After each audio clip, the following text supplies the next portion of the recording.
do the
The Farm, WHOP HD2 Hopkinsville, and online at 953thefarm.com.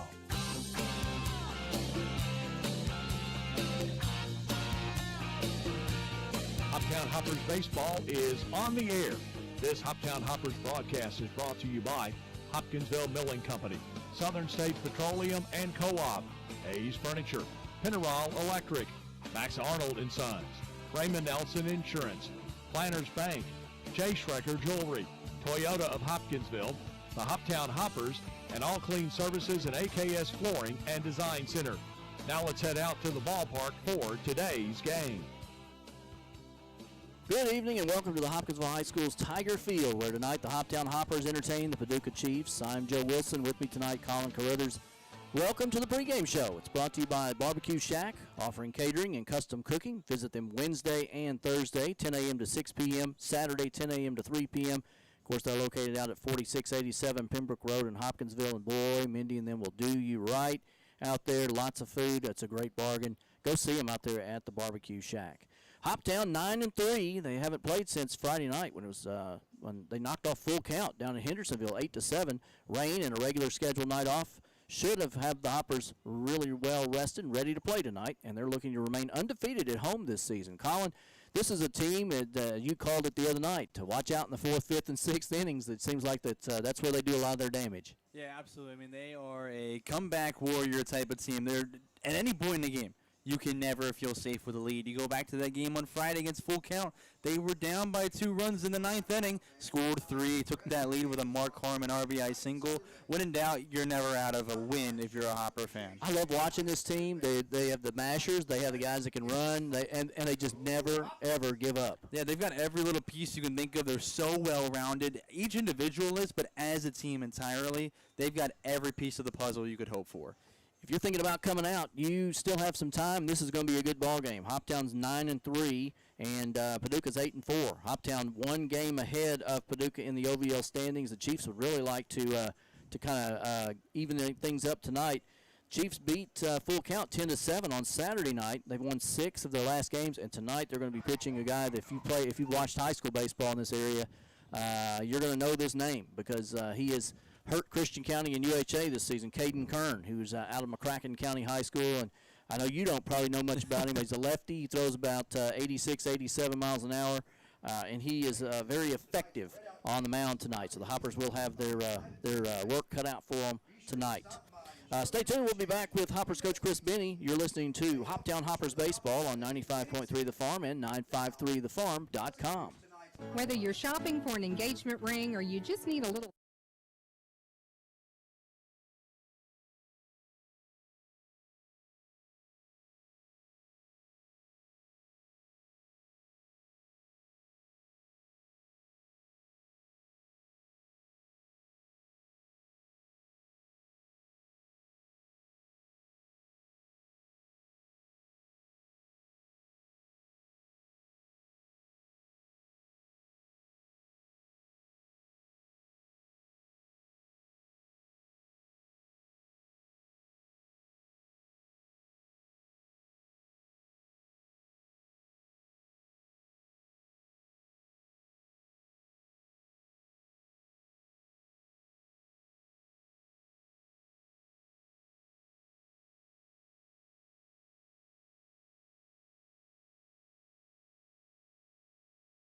95.3 The Farm. Playing country favorites for Hopkinsville, Oak Grove, and Fort Campbell. Here tonight with Hoptown Hoppers coach Chris Benny. It's a big ball game for the Hoppers as they take on Paducah Chiefs. Hoppers with a 1-game lead over the Chiefs coming into this one tonight. Coach, I think the crowd is ready for this one. Are you guys ready for it? Yeah, absolutely. Been, had an off day and a rain out, so been a few days since we could get on the field and we're itching ready to go. Tell me a little about that game against Full Count. You guys came up with a late rally again. It's just been kind of the story of the season. You guys never give up. Right, yeah, it's the guys. I mean, that's just their personality, and obviously the coaching staff, we just along for the ride in some of those scenarios. But, yeah, it was a good game. We got some good at-bats late in the game by the top of the lineup, and we're able to get some guys on and score them, and then, Woody was in to shut the door, and so that was a really good outing from Evan, and, it all kind of worked in our favor there at the end, and able to shut the door on a good team. Last year I can remember us talking. It seemed like no matter what, line drives went right to people. Everything could happen wrong was happening, but it seems like right now everything, and I don't want to jinx you, but everything that you're doing is turning out right for this team. Yeah, I mean, I think just probably the biggest difference in this year's team and that year's team is, holding their head high. We're still getting some of those bad breaks. I mean, we talked about at Madisonville the other night,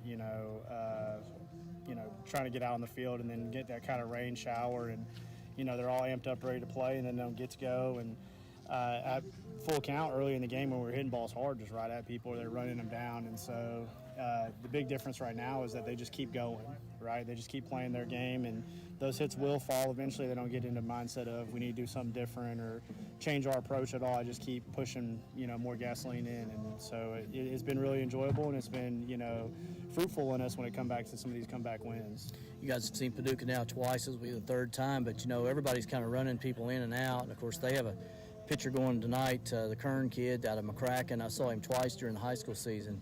He's pretty tough. I mean, you guys know much about him? No, we just learned he's pitching today. So, but I mean, that's how it goes sometimes in summer ball. So, obviously, I know he's a left-handed pitcher. I know he's really competitive, going to a good school. So, I just assume that everybody's going to be good, and we'll just play kind of our game behind it. What about you guys? Everybody's healthy. Everybody's ready to go tonight? Well, we're going to be missing a couple guys. We got a couple guys down, but ultimately the lineup that we got is what we got, and they're going to be ready to play. What you playing on the mound tonight? Tonight we're going to start off with Brady Leonard out of University of Indianapolis, right-handed pitcher. Electric arm talent. He's come in and started one game at Henderson and then got in a bullpen appearance here the other week. So excited for him. He's ready to go. And then, got kind of the whole bullpen behind it. So expect a little bit of everybody probably tonight. Coach, if they had told you it was going to be 75 degrees in June, would you have taken this kind of weather? Yeah, absolutely. So it does feel great out. It's kind of the first day. I thought it was going to start getting hot after last week, but it's kind of cooled back off, so it's really nice. Good luck tonight. Appreciate it, man. Thank you. That's Coach Chris Benny, and he is Hoptown Hoppers and You're listening to for Hoppers early Baseball summer at Toyota of 95.3 Hopkinsville. Farm. Get 2.99% finance.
Welcome back to the Chick-fil-A broadcast booth here at Hopkinsville High School's Tiger Field.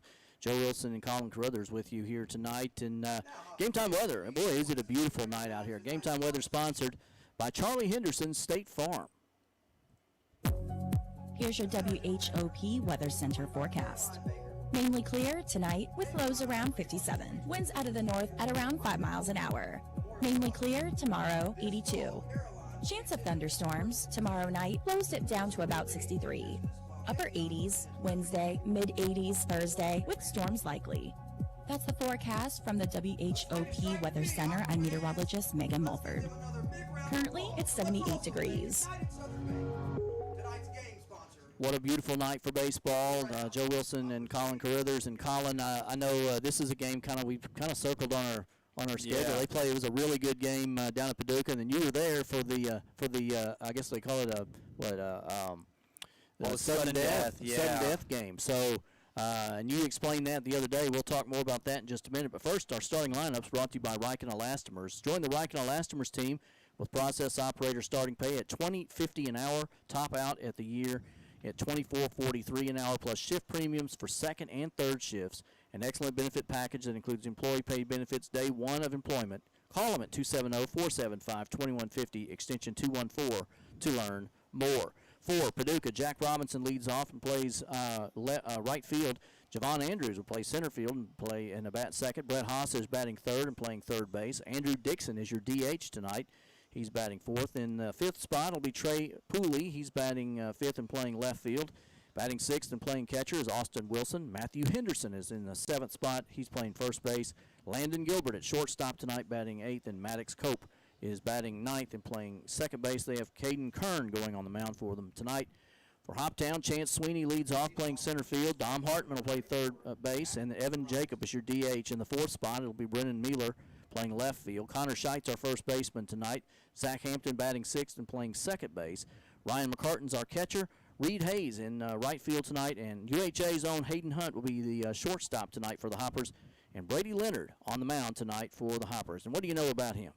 Brady Leonard, UIndy guy, making a second start. First pitch is high and tight for a ball here, so we're underway. He's made a couple appearances, one out of the pen here where he went one inning, got him out of a jam. Swing and a miss here, and it's 1-1. Brady Leonard's a guy who didn't see too much time with the Greyhounds this past spring, so kind of just getting his reps right now. He's currently got a 16.2 ERA, but got really inflated after one difficult start at Henderson. He looked really good out of the pen the other day, though. And that was a nice little off-speed pitch there as Robinson swings over top, and it's 1-2. You know, he's got a good mix of pitches as well. Obviously, he's got the fastball. He throws that changeup and curveball, but he also has that slider in his arsenal. Every now and then can go to the sinker. Got something there as he strikes out Robinson as he swings and misses. One away. You know, first pitch missed, but what a way to respond from Brady Leonard. Coming out of the gate well. He mentioned to me, I was talking to him on the broadcast the other day, and, you know, when he starts, he doesn't want to get locked in 2 hours ahead of time. That's a waste of energy for him, so he's going to lock in pretty much right before he starts to warm up. Okay, I like Outside of that, he keeps himself well relaxed and rested. So Javon Andrews, first pitch swinging, pops it up. It's going to go toward left field. Mueller underneath and makes the play, and there's two gone. 4 pitches. How about that? Really good there, especially against Andrews, who has struggled against some of the other teams in the Ohio Valley League, but he has been a Hoppers killer for the most part. He is seeing red every time he faces the Hoppers, and he went 3 for 5 last time they faced them. Had a home run the first time he faced the Hoppers, so it's something with the Hoppers that just gives him a little extra itch to get in the box. Brett Haas will bat here, and I will tell you something. Brett has not missed many workouts for sure. Very tall, strong-looking athlete here. Haas with 2 out, and he swings first pitch and fouls it off on the left side. It is red out here tonight at the ballpark if you're still coming in. Of course, United Southern Bank night, too. The first 100 in got free T-shirts, but those went pretty quick. We got a good crowd here tonight. Yeah. Pitch on the way here. Outside corner, in for a strike. It's 0-2. Being in that corner here, I mean, he's got him in an 0-2 hole. Wouldn't be surprised if he tries to go to that off speed right here. Curveball. Oh, that somehow hit the bat. How about that? Goes over his head, He didn't get the bat down. He fouls it off. It doesn't matter. It's still 0-2 either way. But, that's when you go – that's when Haas knows he's hitting everything. You got to know you're hot when you're at the plate and you're just hitting stuff like that. You might as well start swinging at the next pitch. They always say drop your bat, though, Sure did. Hit the bat. Pitch on the way here. Swing and fouled out of play on the first base side this time. Went swinging at it. He did. Shaft straightened one out here again. Leonard wasn't shocked that he went with the curveball there. He's not the he's not the biggest fan of his own changeup. Just sometimes it feels a lot better than it doesn't, and there's other times he goes out there and has not much feel for it. Yeah. Here's ball hit down towards shortstop. Hunt backhands it, long throw across the field. He throws it away. So Hunt rushes his throw, and there's an error there on the shortstop. It does not go into the Chiefs' dugout. That may be the high school there. He didn't really rush, and then when he picked up the ball, he realized he didn't have a lot of time, didn't get his feet set well. An error there for the Hoppers, and that brings up Andrew Dixon here with 2 out in the top of the first. Haas, a guy with some decent speed as well. He's got 2 stolen bases already this summer, and probably just caught him off guard. Left-handed batter here hits it up the middle. Hunt goes over, knocks it down, gets up. Nope, he won't throw. It was almost he faked me out and the runner. He almost got Haas back there. It was a good play there to keep that on the infield by Hunt. So he laid out and made that play behind the bag. So an infield hit for Dixon, and now an error and a hit, and suddenly the Chiefs have something going here with Trey Pooley. And Pooley's another guy that's he's hurt the Hoppers in the past. Yeah, he had that walk-off in sudden death as well when we were at Paducah. Had that little floater in the right field, but brought in the runner on third base and won that game. This was swung on and missed. He took a little off of that one. 0-1 the count. Dooley played at Rice, just committed the other day at the SIU. All right. So found a new home for next season. Pitch on the way here, runs inside and got him on the elbow, so the bases are loaded now. So after 4 pitches and 2 outs, an error, a single, and a hit batter, and suddenly the Chiefs have bases loaded here in the top of the first. And you got to feel for Leonard right now, who had a great start, got 2 up, 2 down, and then you go back to that first outing where he walked in a few runs, gave up a few simple singles, and it just came back to bite him in the few innings that he had in that game, only going 2 1/3 against the Henderson Flash and giving up about 8 runs. Yeah, it doesn't take long in this level to turn nothing into something, doesn't it? So Austin Wilson bats here with bases loaded, 2 out, top of the first. Pitch on the way, and it's a little low for ball 1.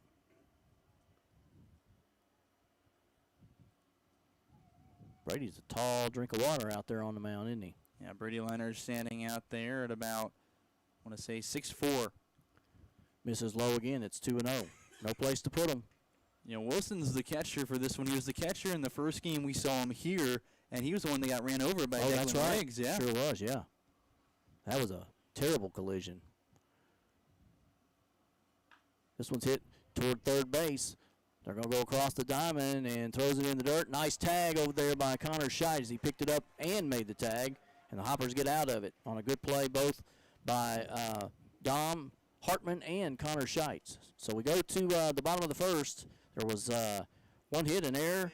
3 men were left on, but no score. And the Hoppers coming up here as you're listening to Hoptown Baseball on 95.3 The Farm and 953thefarm.com.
95.3 The Farm, playing country favorites for Hopkinsville and Crofton.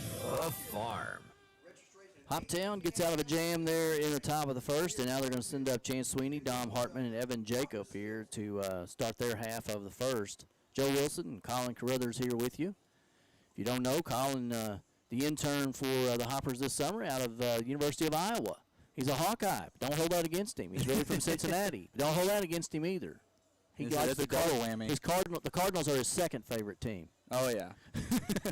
Yeah, and it's a double whammy right there. Iowa, Cincinnati, the Reds. Hey, if you're in the Big Ten, if you're the Big Ten guy, as long as you're not Wisconsin, we're all okay with you. Oh, definitely not with Wisconsin. Yeah. My daughter got me a Western Kentucky hat with a W on it, and every time I wear it out, somebody goes, "Is that Wisconsin?" You know, because they still remember that that Kentucky team that was undefeated and got beat by Wisconsin. So here's Sweeney, left-handed batter, and it'd be nice to see Chance continue to stay hot here. He's batting about 273 on the season, left side of the plate. He's going against a very good pitcher here. He's out of McCracken County, and I'll tell you, Caden, he dyed his hair for the state tournament, and now that the state tournament's over, that might have been a bad choice. But 1-1 the count here as he misses low on the first one and comes back with a strike here on Sweeney. Yeah, you can tell it's very bleach right now. Oh, yeah. Something I never would have wanted to do. No, but a lot of them do that when they get to the state tournament. This one's hit back up the middle, a high chopper, cut off at second base there. Cope can't make a play, though, and Sweeney's on with an infield hit. Start off the ball game for Hoptown. Good piece of hitting there, didn't he? Just took it right back up the middle. Didn't try to do too much with it. Yeah, just take it right back where it came from. That's all you're looking for. It's really what you're taught the most part when you're just learning how to hit, just trying to get a good bat in the ball no matter where it's pitched. And in that time, it turned out for a single. So here's Dom Hartman.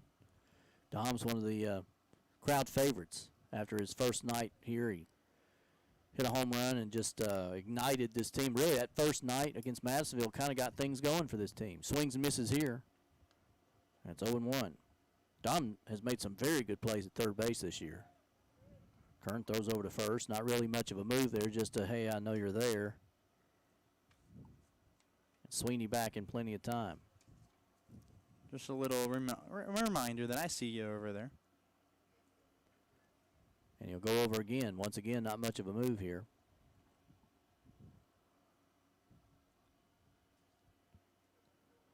Kern led McCracken County to number 3 record in high school baseball. They were knocked out in the semifinals. Here the ball hit into center field. And getting on the horse and getting out past, cut off at center field. Sweeney's going to go all the way to third and a double for Hartman. And the Hoppers have something going here in the first inning.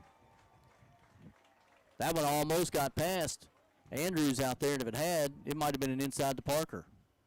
Yeah, that's back-to-back games now for Hartman with extra base hits. His second double in 2 games that he's played. He's looked really good with the power, putting in the gap. He can really churn on a baseball.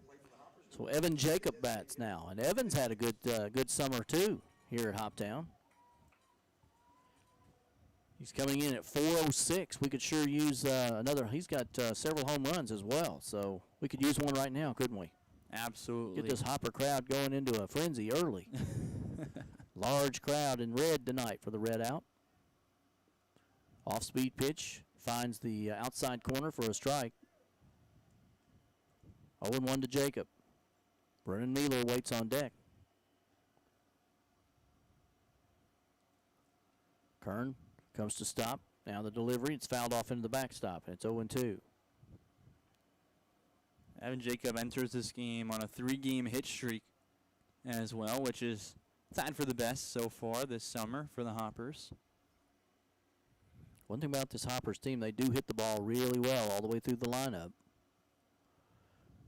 This one's in the dirt and blocked by the catcher, Wilson. Yeah, I don't think there's any feeling ever of, oh, we're at the bottom half of the lineup. This is the bad part or whatever. It just, it feels like you're going to get a good hitter 1 through 9 no matter I agree. what. The bottom oftentimes will roll it over for the top. Absolutely. 1-2 the count. Kern check swing, and it's fouled off on the first base side over top of the first base dugout. The count stays 1-2 on Evan Jacob. Hoptown 9-3 on the year. Paducah 8-4.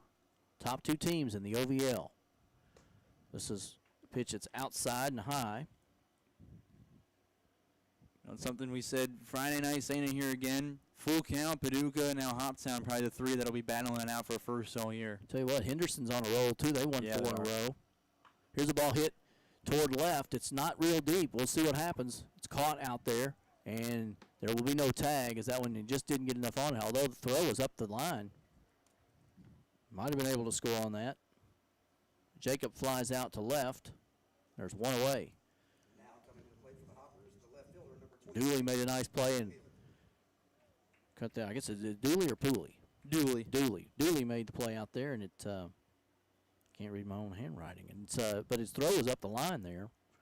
But Sweeney chose to hang on because here comes Brennan Mealer. And Brennan can do some damage with that stick as well. Takes one high and tight, 1-0.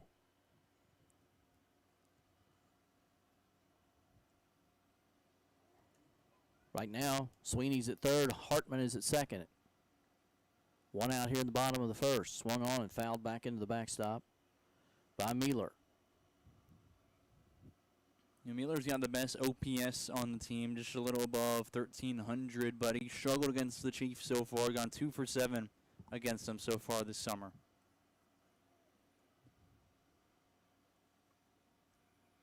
Pitch on the way here. Chop foul on the first base side. 1-2.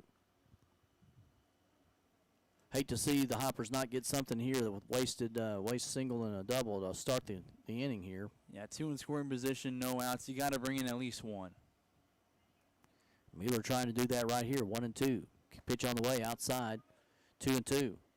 Not a bad pitch there from Kern as he was trying to get him to chase.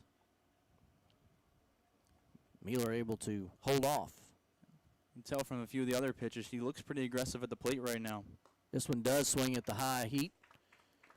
And Mealer down on strikes. There's 2 gone now. See if Connor Scheidt can bring in a couple of runs here with 2 out here in the bottom of the first. And Mealer's just really aggressive and hungry there at the plate after he went 1 for 5 on Friday against the Rhythm. He's a guy who can really put the ball in the gap, does really well at the plate, has a good bat on him. He just didn't have the best day. I know he's really itching to get back on the bases. Yeah, absolutely. I get that. Scheidt batting .412 coming into tonight. And he takes, I guess did it hit his bat? Yeah, somehow hit the knob of the bat somehow. So a strike on Scheidt, even though that ball was nowhere near the strike zone. Kern checks, looks for signal, gets it. He comes set, lefter on the way. Throws it past the backstop, runner on the way. Sweeney going to score, and the Hoppers lead 1-0. And moving down to third is Hartman on the wild pitch. So the Hoppers take a lead here in the first. And the count now 1-1 on Connor Scheidt. Just good base running there. You've seen that in the past few games for the Hoppers where they've been able to come home on a wild pitch that's gone to the backstop. They've jumped on it immediately. That means just their focus on the base paths are very, very good. Pitch here, and Scheidt swings over top of that one. 1-2.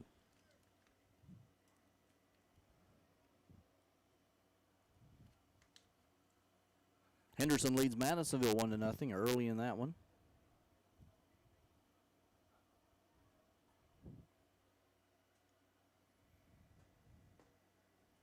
And there's a strikeout here as Connor Scheidt strikes out. But the Hoppers get one on a couple of hits. We've played one as we check our Michael Venable State Farm scoreboard. It's Hoptown 1, Paducah 0. Back with more Hoppers baseball after this. Wednesday.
Welcome back to the Chick-fil-A broadcast booth. Joe Wilson and Colin Carruthers. 1-0 Hoppers. And we got through one inning, and it was a quick first 2 outs for the Chiefs in the first, and then an error, a single, and a hit batter, loaded bases up. But for Hoptown, nice job by Brady Leonard to get Austin Wilson on the ground out to end that inning. And then Hoppers come back with a couple of hits and a run in their half of the first, and they lead it 1-0. Colin, you just scratch them out any way you can, right? Exactly. All you're looking for is just an out, any certain way right now. Brady Leonard kind of getting settled in at this point. I think if he gets through this inning pretty well, maybe just one run behind him, a couple of hits, he'll feel really settled in after that and showing his true power and talent up there on the rubber. Matthew Henderson leads off for the Chiefs, right-handed batter. Swings at the first offering, and it's 0-1. He's followed up by Landon Gilbert and Maddox Cope, so 7, 8, and 9 in the lineup. Tried swinging out of his shoes on that one. He did. Henderson only batting 136. He hadn't had a lot of plate appearances this summer yet.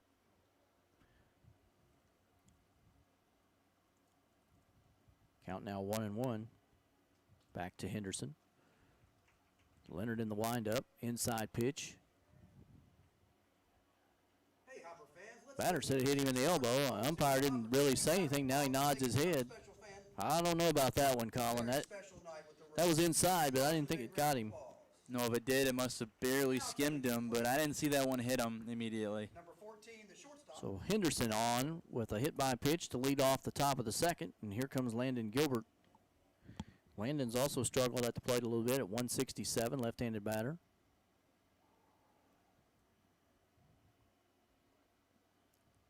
Big lead over at first base. Pitch right down the pipe. Strike one to Gilbert.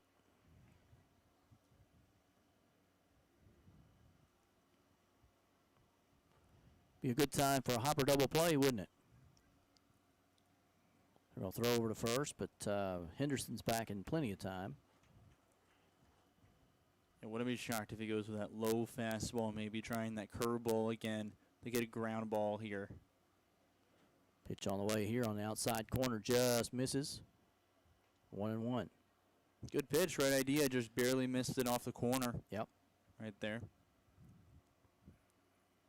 Henderson's one of these guys that wears his uniform kind of baggy, looks like an old-timey kind of player, you know? Oh, yeah. Socks are up high, pants up high, shows all of his socks. Misses again. Got the stirrups going? Yeah, 2-1. Yeah, you don't see those very often. No. So 2-1 to Gilbert. Leonard working here, throws over to first, and nearly got him leaning over there. He's back.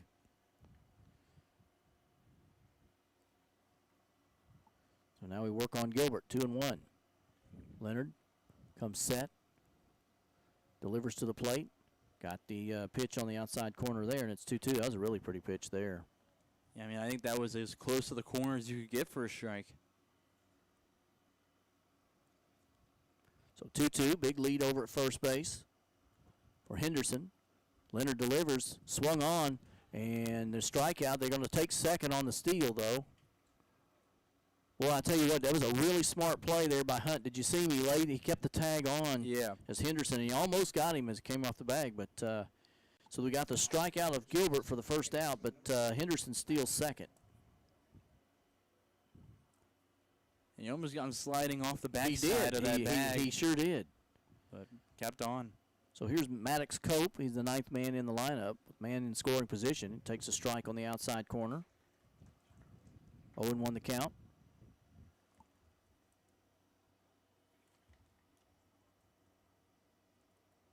Cope batting .222 coming into this one from the right side. Takes one low here, and it's 1-1. Both these teams have played very well. You know, I think Paducah's won 6 of their last 7. Now they're getting some guys that they were coming in from McCracken. We almost threw that one into center field. A good play there. I'm going to tell you right now, Zach Hampton saved maybe a run there. Leonard turned to pick off the runner. There was nobody there and threw it anyway, and Hampton had to make a diving stop. Now Leonard works the plate and misses outside, 2-1. Yeah, I think Paducah's won 6 of their last 7. Yeah, they've been on a tear. They've been winning a lot of sudden death games Yep. as well. They beat one, obviously, against the Hoppers. They beat the Chiefs that way. Not the Chiefs, excuse me, the Miners that way. Here's a ball hit toward shortstop. Hunt gobbles it up. Long throw to first. Got him. So Hunt makes the out there, and there's 2 gone here. But moving over to third base on the play is Matthew Henderson. That brings up the leadoff man, Jack Robinson. He struck out his first time up. Hunt did a good job that time gathering his feet, making a good strong throw. And there's 2 gone here in the top of the second. Hoppers lead 1-0 over the Chiefs. Good crowd here tonight for the red out. Pitch on the way here. Swung on and missed. I think that's the pitch he got him to swing at for strike 3 last time. Yeah, I think it was down low. Got him fishing after one. You know, it's his little spot. They can get him with the next 2 pitches now. That's right. So 0-1 the count. Goes outside, gets past the catcher, and the run's going to score on a wild pitch. And Paducah has tied it up 1-1. So the wild pitch allows Henderson to score. See Rick Erickson behind the plate tonight. Umpire. Veteran umpire. He's been doing it for a long time. 1-1 the count now to Robinson. This one swung on and missed. He just blew that one right past him. Yeah, I think the pitch before he tried aiming a little bit too much, and that one he just reared back and dealt it there. And I mean, you're blowing it right past him. Might as well go back to it. That's right. Comes back, strike right down the middle. I know what he was thinking. He was thinking he was going to go to that slider, and he didn't get it. He got the fastball, and Robinson struck out for the second time tonight. So Paducah gets a run, and it was on a hit by pitch, and then just moved him around. Finally scored on a wild pitch. But as we check our Michael Venable State Farm scoreboard, after an inning and a half, Hoptown 1, Paducah 1. Back with more Hoppers baseball on 95.3 The Farm. Whether you're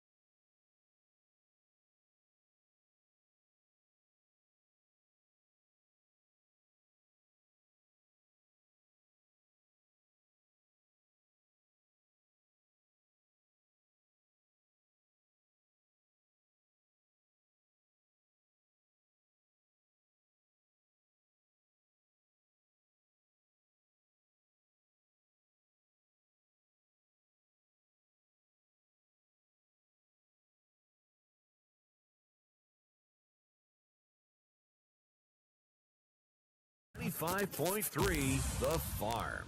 So we go to the bottom of the second. Hoppers and Chiefs tied up 1-1. The Hoppers will send up Zach Hampton, Ryan McCartan, and Reed Hayes here in their half of the inning. Joe Wilson and Colin Carruthers with you here in the Chick-fil-A broadcast booth. Appreciate all our sponsors for allowing us to be able to bring Hoptown Hoppers baseball to you. Tonight it's a battle of first place as the Hoppers lead Chiefs by 1 game, so Hoppers would like to get one and maybe get a 2-game lead in this OVL standings. We do have some scores for you as Fulton and Full Count playing a doubleheader tonight. In the first game, Fulton leads Full Count 8-5. Full Count's lost 4 in a row. Yeah, they're on the struggle bus right now. Henderson leads Madisonville 3-0. Boy, they aren't. They've won 4 in a row and they are red hot right now. Hey, they're playing that game up in Evansville as well. Yes, they are. They sure are. So Hampton leads off here. Boy, did he have a night the other night for Hoptown, 4 of 5. Thursday night had a big game for Hoptown. He's quickly ahead in the count here, 2-0. He's also just named the Hoptown Hopper of the Week. As a two-way guy, went the 4 for 5 that night. Also pitched against Paducah, had a good outing. Obviously, the Hoppers couldn't win that one though. This one's low at the knees, but a call strike, and it's 2-1. Zach didn't like that too much. McCartan is on deck for Hoptown here in the second. This one's chopped foul down third base, and it's 2-2. All bad hands down there from Kirby, third base coach. I saw that. He just didn't move his feet. He tried to do as little with as much as he could, right? He's hearing it from the dugout right now. 2-2 now, Hampton. This one's way high and outside. That one kind of got away a little bit from Kern. And a good job by Wilson to keep that one from going to the backstop. Yeah, So full count now on Hampton. He comes back here, though, and walks him. I thought the umpire was getting ready to ring him up, didn't you? Yeah, I turned a little bit, and I thought we're getting ready to have a strikeout. But a walk to lead off the bottom of the second for the Hoppers. And this brings up Ryan McCartan. No, they stretched the fans out for this one. They've usually been just sitting in foul territory in left field. Now they're actually got the chairs out there in dead left field. Oh, yeah, it's a good crowd tonight. This one gets away from the catcher, Wilson, and moving down to second on the ball is Hampton. So another wild pitch allows Hampton to move up. Well, I tell you what, in these kind of games, you just can't give free bases to the other team, and as far as we are concerned, we'll take that. So 1-0 the count. Carton will bunt. Beautiful bunt down third base and just goes foul. Boy, I tell you what, you couldn't almost ask for better than that. No, I mean, that was almost near perfect. McCartan was pretty much all the way down the first. Hampton was moving in, would have been safe at third. Probably would have had runners on the corners with no outs.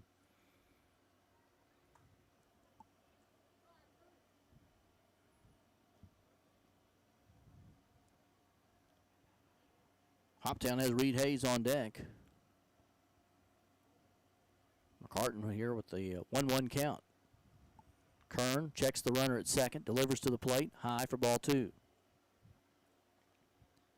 And McCartan didn't play on Friday against the full count rhythm until the the 8th inning when he came in and served as a battery with Evan Woodward. They're both teammates at Saginaw Valley State. He pops this one up. A lot of room over on the foul side on the first base, but it is going to get out of play. So 2-2 the count now.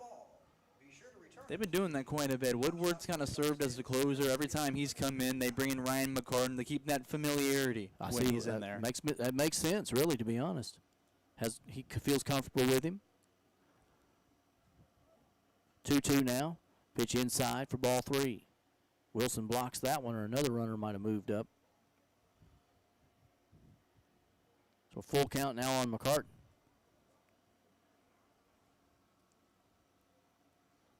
Brings it low, and he walks another one.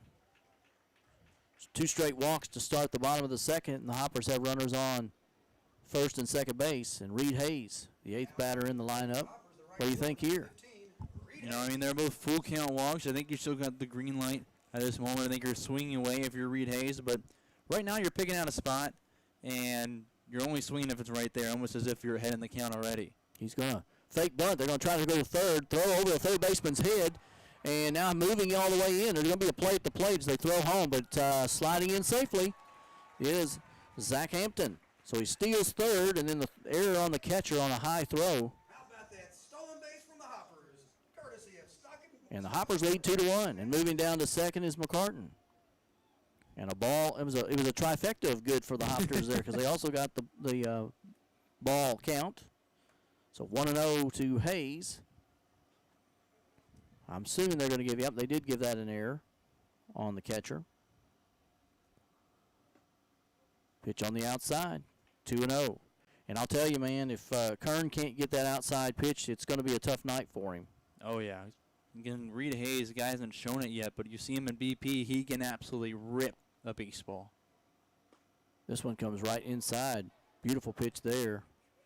Hayes thought it was going to get him. Seems like Kern's almost throwing a little bit of that two-seam action. It has a little bit of run on that release side for him when he pitches the fastball. He's working quickly now, and another strike here, and it's 2-2. So for Reed Hayes, the right-handed hitter, that pitch looks like it's coming right at him and then starts to tail back in towards the strike zone. Yep. Kern gets this one hit towards shortstop. Going to get through into left field for a base hit. They're going to hold the runner. Let's hear it for another silo single. So runners on the corners now as Hayes with a base hit. They wanted the runner to go, but I don't know. He's 30 shortstop. McCartan said, I think I'll just stop right here. So he and the third base coach having a little bit of a discussion down there right now, and now Paducah's going to come out and talk to Kern right out of the high school season. In fact, he pitched, I believe, last Friday morning for McCracken County against Boyd County in the semifinals of the state tournament. They're going to leave him in, I believe. It seemed like those first few pitches of the Reed Hayes, with the runners behind him, it kind of just got the Kern. He was just trying to reel back there, get ahead in the count, and wasn't really being all too particular with his pitches. And then when he was behind 2-0, he's like, all right, I got to settle back in, trust myself. I know I'm a good pitcher. I'm going to John A. Yep. And that's when he started going back in the zone. Just he got beat on a pitch, and he's got to move on to the next one, realize, hey, it's going to happen every now and then. So here's Hayden Hunt. They're going to get the runner at first in a pickle. This may be the rabbit play. And he's still in the pickle at first. Now they're talking about going home. They do throw home. Now there'll be a steal at second base. And they called him out. Ooh. I don't know. Hayes called out at second. I'd like to see that one on the replay, but of course we don't have a replay. So a caught stealing there, and there's one gone. But that was actually executed to perfection, except for the final call. Chris Benny's on the outside of the dugout. I don't know if he's going to go out there and talk to him. It doesn't look like it. I mean, it looked like he was very underneath that. Yeah, he's talking to him now, but the play is that we're actually playing the game, and the umpire's over here talking to Benny. The home plate umpire has no idea. We do have a strike as Hayden Hunt swings through.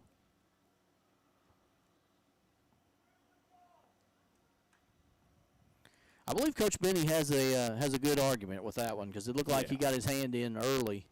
It looked like that hit him after he was already halfway over top of the bag. Oh, yeah, absolutely. I'll give him that. Kern misses here. It's 1-1 to Hunt. That's that old rabbit play. You try to get them to throw to second, and then the runner from third scores, but they didn't go for it. Pitch here's a strike on the outside corner. Hunt behind in the count 1-2. That's the other thing, too, on that. When they finally threw home and Reed Hayes was in that pickle, he took a little bit of a hesitation before taking off for second. If he went immediately, it would have been even more clear that he was safe. Here's the ball hit into right center by Hunt. On the run, and making a nice catch out there, but he's going to get the sacrifice fly. So Hunt with the RBI. Andrews had to run a long way for that one in the right center gap. But Hunt gets the sacrifice fly. 2 gone here, and the Hoppers lead 3-1. Nice at bat there from the UHA star. And back to the top we go with Chance Sweeney. Had a single his last time up, scored. That was a good at bat by Hayden. Absolutely it was. Strike on the outside corner to start Sweeney off here. Remember, you want to just keep tacking on, though. Both teams have been striking each other well offensively the past 2 games they played. Yeah, I kind of figured this one might be a high-scoring affair. Sweeney swings over top of that one, and it's 0-2. Dom Hartman waits on deck. Nobody on base right now for the Hoppers. Hampton and McCartan both walked and came around to score. Here's a ball fouled out of play on the left side. Hayes had a single but caught stealing. And then Hunt with the sacrifice fly. There's 2 gone here in the second. Hoptown leads 3-1. Pitch is hit down toward third. Got a little funky spin on it. Coming over and making the play, though, is Haas. And Sweeney's gone, and so are the Hoppers. So we played 2 innings as we check our Michael Venable State Farm scoreboard. Hoptown 3 and Paducah 1. Back with more Hoppers baseball on 95.3 The Farm.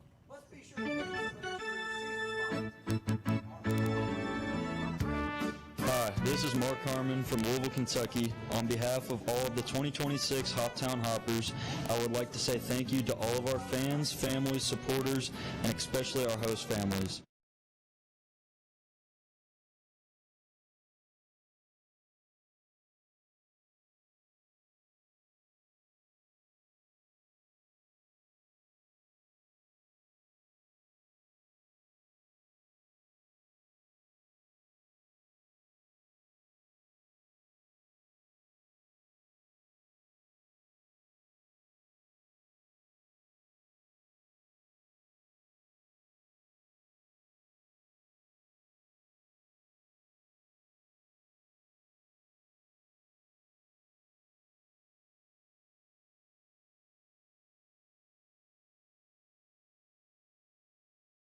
playing the greatest country hits of all time. This is WHOP HD2 Hopkinsville. 95.3 The Farm.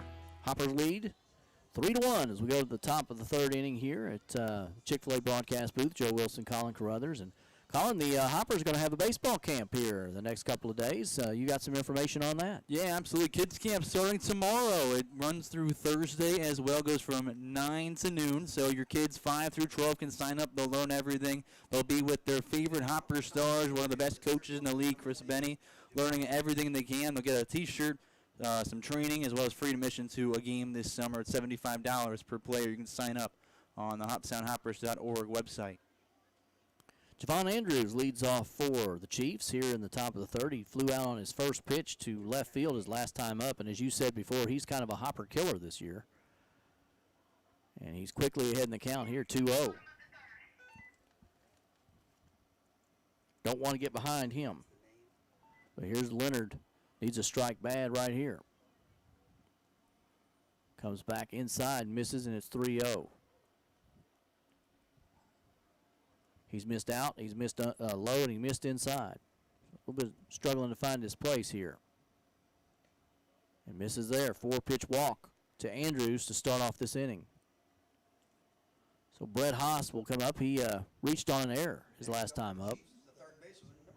Made it all the way to third base, but wasn't able to get in back in the first inning. Leonard's a guy who could definitely bring his strike percentage up. He's been throwing the strike about 49% of the time. First pitch striking at bats about 38% of the time. Definitely want to get ahead in the count a lot quicker than he has been so far this summer. 2-0. We take a ground ball to shortstop right here, maybe get us a double play. And he hits one shallow into left. It's going to be tough. It will get down. It's cut off out there by Sweeney, but a base hit for Haas here. And runners on first and second with no out here in the top of the third for the Chiefs. They're kind of like the Hoppers. They just keep coming, don't they? Just never have enough runs. Well, again, like you said, offensive affair, back and forth and back and forth. What we saw in Game 1, what we saw in Game 2. Leonard's side makes sure he's going to keep the damage minimal. Here's Andrew Dixon.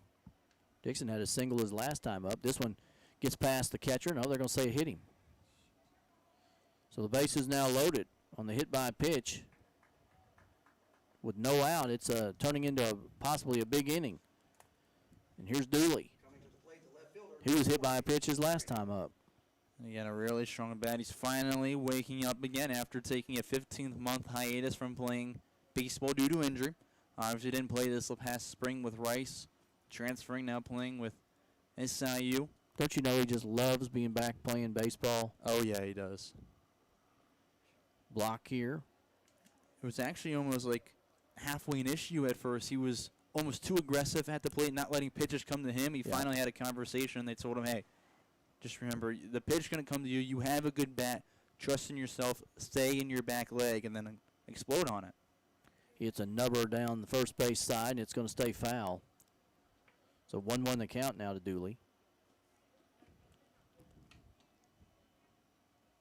Early in the game, Hoptown's not, they haven't really brought anybody in other than at third base. Hartman's kind of playing right at the cut of the grass. Now Scheid has moved in at first base. He's not holding on the runner. Playing back at second and short, hoping to get the double play ball. Pitch on the way. Swung on and missed. Boy, a strikeout right here would be huge, wouldn't it? That was a huge pitch from Leonard as well, going downstairs, getting him to go after one a little bit early. Might as well try to spin him one off speed here. 1-2 the count. Base is full. Blocked again by McCartan. A good job by the Hoppers catcher there. That's the second one he's kept from getting away from him. The count evens up at 2. We're in the top of the third. Hoppers lead 3-1, but the Chiefs with bases loaded here and no out. 2-2 count. Pitch on the way. Outside corner, caught him looking. And Dooley goes down on strikes. There's one away. Boy, that's a big out. Now the Hoppers maybe get a double play here and get out of this jam. That was the other part with not bringing in the infield at first, is that you can let one run come across right now. I know we say, and I agree with it, that I mean, no lead is safe whatsoever. No amount of runs is good in this league. But if you only let one run come across, get a double play up the middle, then you're just one out away from getting out of it. So Wilson bats here. Catcher for the Chiefs takes one low for ball one. He hit into a ground out at third base his last time up. And this just reverse of that situation. You get the strikeout there, now you're out of the inning with the double play ball. That's correct.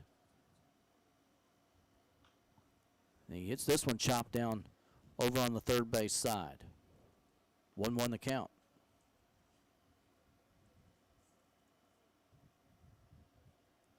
Of course, as you mentioned, he was hurt here at Hoptown the last time they played and had to come out of the ball game after a collision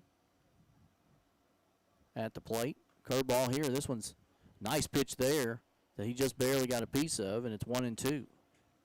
He saw it off on that swing. He did. That's a good way to break a bat right there. The guy also told me he likes to change eye levels when he's pitching from, pitch to pitch within that bat. Here's a pitch right here. This one's hit shallow right. It's going to be a tough play. Hooking. Hits the ground. One runner will score. Good job over there in right field.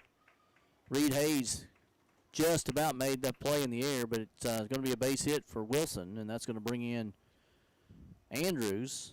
And it's now 3-2, and everybody moves up a base. I can't believe Reed Hayes almost got to that ball, and it skipped up right into his glove. I mean, he was about a couple inches from getting that thing. Horsed it over there. Those are the kind of balls you can go for that because it was it wasn't going to go too far if it got past you, so he felt good about trying to go for it. The bases loaded still. This one's popped up shallow right field again. Actually more toward first base. Connor Scheidt going back and makes the play. So Matthew Henderson didn't even give me a chance to introduce him, and he's out. And the second out here. And up comes Landon Gilbert with bases still loaded. The Chiefs, the shortstop, number 14, Landon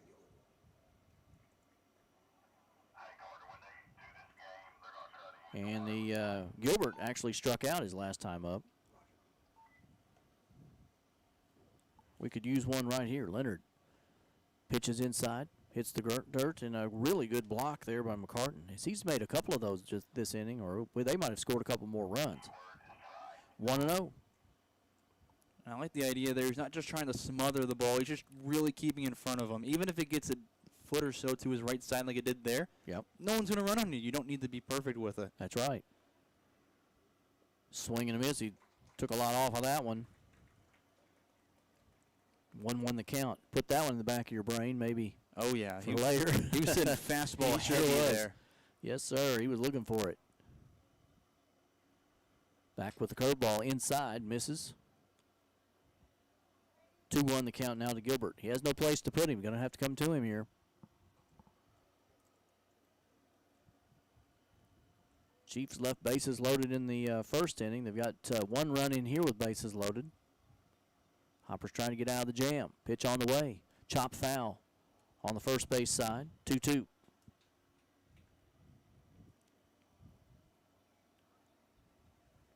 Maddox Cope is the on-deck batter for the Chiefs. He grounded out to short his last time up, so he'd like to go ahead and get Gilbert right here. 2-2. Pops one up into right field. High fly ball. Hayes drifts over, and he'll make the play. So the Hoppers only allow one. They got out of the jam there. Nice job of pitching there from Leonard. And we check our Michael Venable State Farm scoreboard after, as we go to the bottom of the third, actually. It's 3-2. Hoppers lead the Chiefs. You're listening to more Hoptown Hoppers baseball on 95.3 The Farm. Looking at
3, The Farm. Bottom of the third we go. Hoppers lead the Chiefs 3-2, and Hoppers going to send up 2-3-4 in the lineup. Hartman, Jacob, and Mueller. Joe Wilson, Colin Carruthers with you here in the Chick-fil-A broadcast booth at Hopkinsville High School. Had a message here from Travis Martin. 441 on the attendance tonight. 441. Great crowd out for the Red Out. I mean, it's all Hoppers fans. Most places you go, you've been seeing a little bit of a mix, maybe 80-20 of the home fans compared to the away fans. You've been seeing Hopper fans travel almost everywhere in the OVL. But here, it's almost all Hopper fans. It's a beautiful sea of red. And a great night for baseball. Beautiful evening here. Not too hot like it has been last week. And they're getting a really good game between two great teams. So you're spoiled, Colin. Normally about this time, the heat is oppressive. Oh, and yeah. We've settled into our summertime pattern. So enjoy it while you can. Oh, yeah. Dom Hartman leads off here for the Hoppers. He had a double. He drove it into center field his last time up. Was stranded at third base back in the first inning. Well, Dom has been on a tear. Played really well all summer long. Swings and misses here. And Kern's got a good mix there on the mound. The assistant coach for the Hoppers, Bobby Irving, called him a stock lefty. Here's a ball chopped foul over near the Hoppers dugout, and it's 0-2. And called him a stock lefty, and that's what you've been seeing so far through this one. He's got some really good stuff, really good speed on his fastball, and he's been attacking these guys really quickly. He doesn't want to spend much time between pitches. I was interested to see how he was going to do because in high school baseball he could dominate, the 6, 7, 8, 9 batters. And I wanted to see how he would do tonight against, the college players. Hartman got just a piece of that to stay alive. It's still 0-2 in the count. He has a couple of strikeouts tonight for Kern. Misses there, and it's 1-2. Comes back here. This one a little off balance. Hartman drives it into center field, a high fly ball, and they're going to come together out there. But finally, Andrews calls Dooley off and makes the play in center field. So one away for the Hoppers here in the third. It's the first time in the game the Hoppers didn't get their leadoff man on. Evan Jacob bats. He hit a shallow fly ball into left a while ago. He'd like to make up for that. He nubs one off the end of the bat down toward first base. Good play there over there by the Hoppers first base coach. See how he moved his feet? Oh, yeah. Caught it in the middle. I mean, it was a really nice fundamental play there. Shout out Gabe. Here's the ball lifted high and deep into left, but going back on it, the Park will hold it. Andrews settles under, makes the play, and there's two gone now. As the Hoppers' first two batters fly out to center field. That ball was hit a long way and way up in the air. Yeah, it was. I mean, Jacob, just right at someone with that one. Got to straighten it out a little bit more, flatten it. But he's been a guy you can't really take out of the lineup. That's why you see him most nights playing that DH spot when he's not catching. It's just really hard to take his bat out of the lineup and win a game. So Mueller bats with two out here in the top of the third. Takes one high for ball one. Brennan struck out his first time up. He'd like to make up for that. This one hits him right up in the shoulder. So a hit by a pitch, and with two out, Mueller's on. The Chiefs got something going there in their half of the first with two out. Maybe the Hoppers can do the same as Connor Scheidt now coming to the plate. It's also how they beat full count rhythm. It was a two-out rally in the ninth inning. That's right. Yep. Connor struck out looking a while ago, and he did not like the call. So let's see if he can right that wrong. Zach Hampton on deck. Not much of a lead over there for Mueller. Scheidt takes a strike, and it's 0-1. Connor's going to call the 4th, 5th, 6th, 7th, and 8th innings for you here. Coming up, he's getting excited, I can tell. You know it. And a pitch on the way outside here. Scheidt does a good job of holding off, and it's 1-1. Scheidt's a guy that started off this summer really, really hot. It's kind of gone cold the past few games, but his bat's still really strong with a .412 batting average. He's solid in the field as well. Outside for ball 2 here. He's made some good stretches, some really good scoops over there at first base, including one again to win on Friday. And also earlier this game, pulled him off the bag, and he still got the tag down. Scoop and tag. It was a really nice play over there. He's heading the count here 2-1. Mueller with about an average lead over first base. Scheidt hits one just foul. Down past first base down there is Henderson. Watches it go past. And 2-2 the count. Scheidt just a little ahead of that one. I don't think he was very happy that he fouled that one off. I think he felt like that was a pitch he could have drove into a gap and just missed on it. See what Kern comes back with here. On the way. Got him. Outside corner.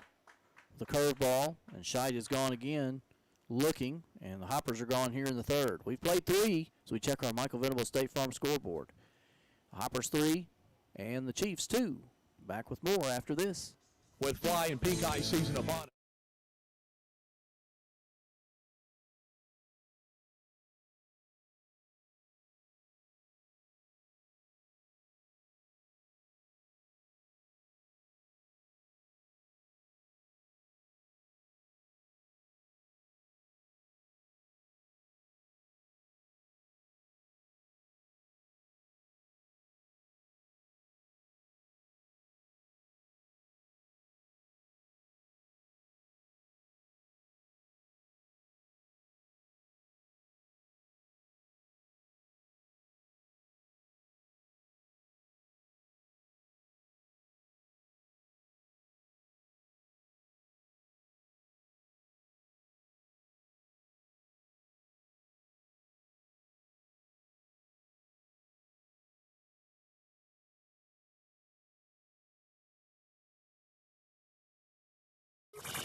.3 The Farm. Playing country favorites for Hopkinsville, Oak Grove, and Fort Campbell. We head to the 4th inning now. The Hoppers lead 3-2 over the Paducah Cheese Conquerors alongside Joe Wilson here in the Chick-fil-A broadcast booth.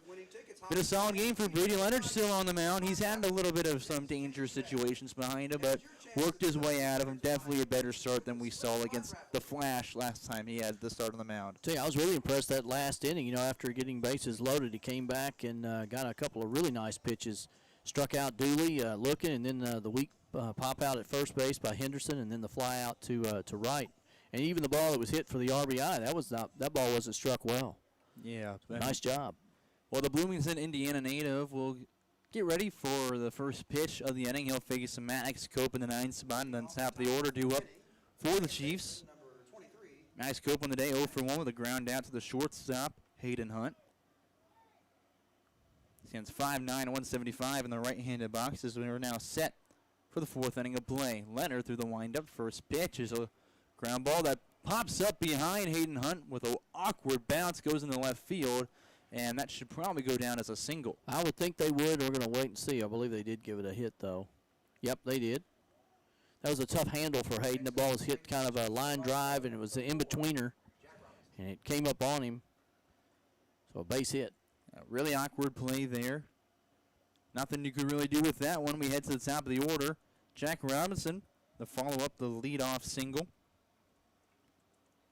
Robinson also in the right-handed box for the right-on-right matchup. Leonard from the stretch, and he hits him in the head with the first pitch. Wow, that ball bounced all the way over to the on-deck batter. Did you see that? Yeah, that one had quite a good run on it. Threw some mustard on that pitch, and now the first 2 were on. One with a single, one with a hit by pitch. We're quickly already the 3rd batter of the inning. Yep. Javon Andrews stepping up to the dish. I'll tell you what, you don't want to put too many people on with Andrews. He's a dangerous guy up there at the plate. Andrews ready now for the first pitch. Leonard looks back to second. Now delivers to the plate, squares around, lays down a bunt right in front of the plate. It stays fair, throw down to first. Hampton was covering, he goes into the outfield. Aaron throw from McCartan. One run comes across, they'll hold up the runner at third. It'll be runners on the corners with no outs, and now a tied ball game 3-3. Yeah, Hampton it was kind of a delay there on the bunt. Hampton was slow getting over to the bag, and the throw kind of into the runner gets into outfield. Now to play the third baseman, number 24, Brett Haas. Cope comes around to score. Now things are tied. Runners in the corners, no outs. Brett Haas, the batter at the plate now. He's batting third. He's got a 1-for-2 start to the day. He's reached both times. Once a single, once on an error. First pitch, he sees inside fastball for strike one. Sometimes now the pitchers will have that happen, and then they'll start trying to do a little too much. But hopefully Leonard can come back from this. Next pitch in the dirt for a ball. No throw down as the runner took off for second. They throw down the third, and they got him. McCartan's got him going back to third base, and there's now one out in the inning. Well, I tell you what, that was, I don't know whether Robinson lost where he was in the sun, but he waited a little too long to get back, and a really good throw down there by the catcher, McCartan, and a great tag by Hartman. Big out for the Hoppers there. The 1-1 pitch from Leonard, driven out towards left field on a fly ball, plenty out of play. Makes the count 1 ball and 2 strikes to Haas at the plate. Get on that back pick to third. Javon Andrews moves up to second base. So still a runner in scoring position to try to take the lead. 1 ball, 2 strikes. Andrews steps out, throw back to second. They almost had him. Oh, yeah, they would have had it if Hampton could have squeezed it. Popped down to the glove, and he's back in safely. Again, fan, that's ticket number 0. Andrews is kind of running like he's going to take off, and Leonard kind of caught him leaning the wrong direction. Good move back to second base. Looks back at him as he's starting to go back and forth between second and third. They called a balk. So Andrews doesn't have to steal. He'll move into third with a gift from Leonard.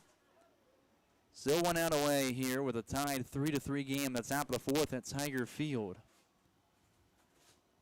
Looks back in, the focus on Haas now. The 1-2 pitch now to the plate from Leonard, swinging in, missing, and he's setting him back to the dugout with a strikeout. Big strikeout there because Haas had reached on both of his previous at-bats, once on an error and once with a single. So a big strikeout there for Leonard.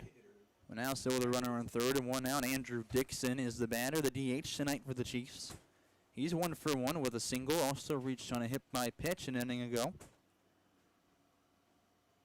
Leonard leg kick delivers a pitch on the outside corner, called a strike. Really pretty pitch there. He just kind of looped it in there on the outside corner, started it out, and it broke right back over the plate. Dixon, a left-handed hitter, standing 6'3" in the box. The 0-1 is swung on and missed, and he's in an 0-2 hole to Leonard. Another good pitch there. He came right up under his hands. Dixon's leading this team with 3 home runs, also has the best slugging percentage. He's a freshman from Wabash Valley. As the 0-2 now to the plate. Inside goes to the backstop. Here comes Andrews, who doesn't need the slide. He's going to walk across home plate for the lead easily. Yep, first time tonight that the Chiefs take the lead. They get 2 here in the fourth, and it's 4-3 now. Paducah with the lead. Count 1 ball and 2 strikes. As Dixon, known on the bases now and 2 outs. He can work easily right now at the plate. Leonard threw the windup. And that one downstairs at the bottom of the well for a ball. Count even, 2 balls and 2 strikes. So Leonard takes a moment to reset. I'm not sure he had to think about that one for a minute. I think he thought he was going to get it rung up for a second. Next pitch, driven out towards left field on a fly. Here comes Brennan Mueller underneath it. And there's the final out of the inning. 2 runs come across as the score now 4-3 as we check the Michael Venerable State Farm scoreboard. We'll be right back with more Hoppers baseball. You're listening to it here on 95.3 The Farm and 95.3.com.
95.3 The Farm. Playing country favorites for Hopkinsville and Crofton. The Farm. Bottom of the fourth here from Hopkinsville, Kentucky. The Paducah Chiefs take their first lead of the game. It's 4-3 after they played at 2 in the top half of the inning.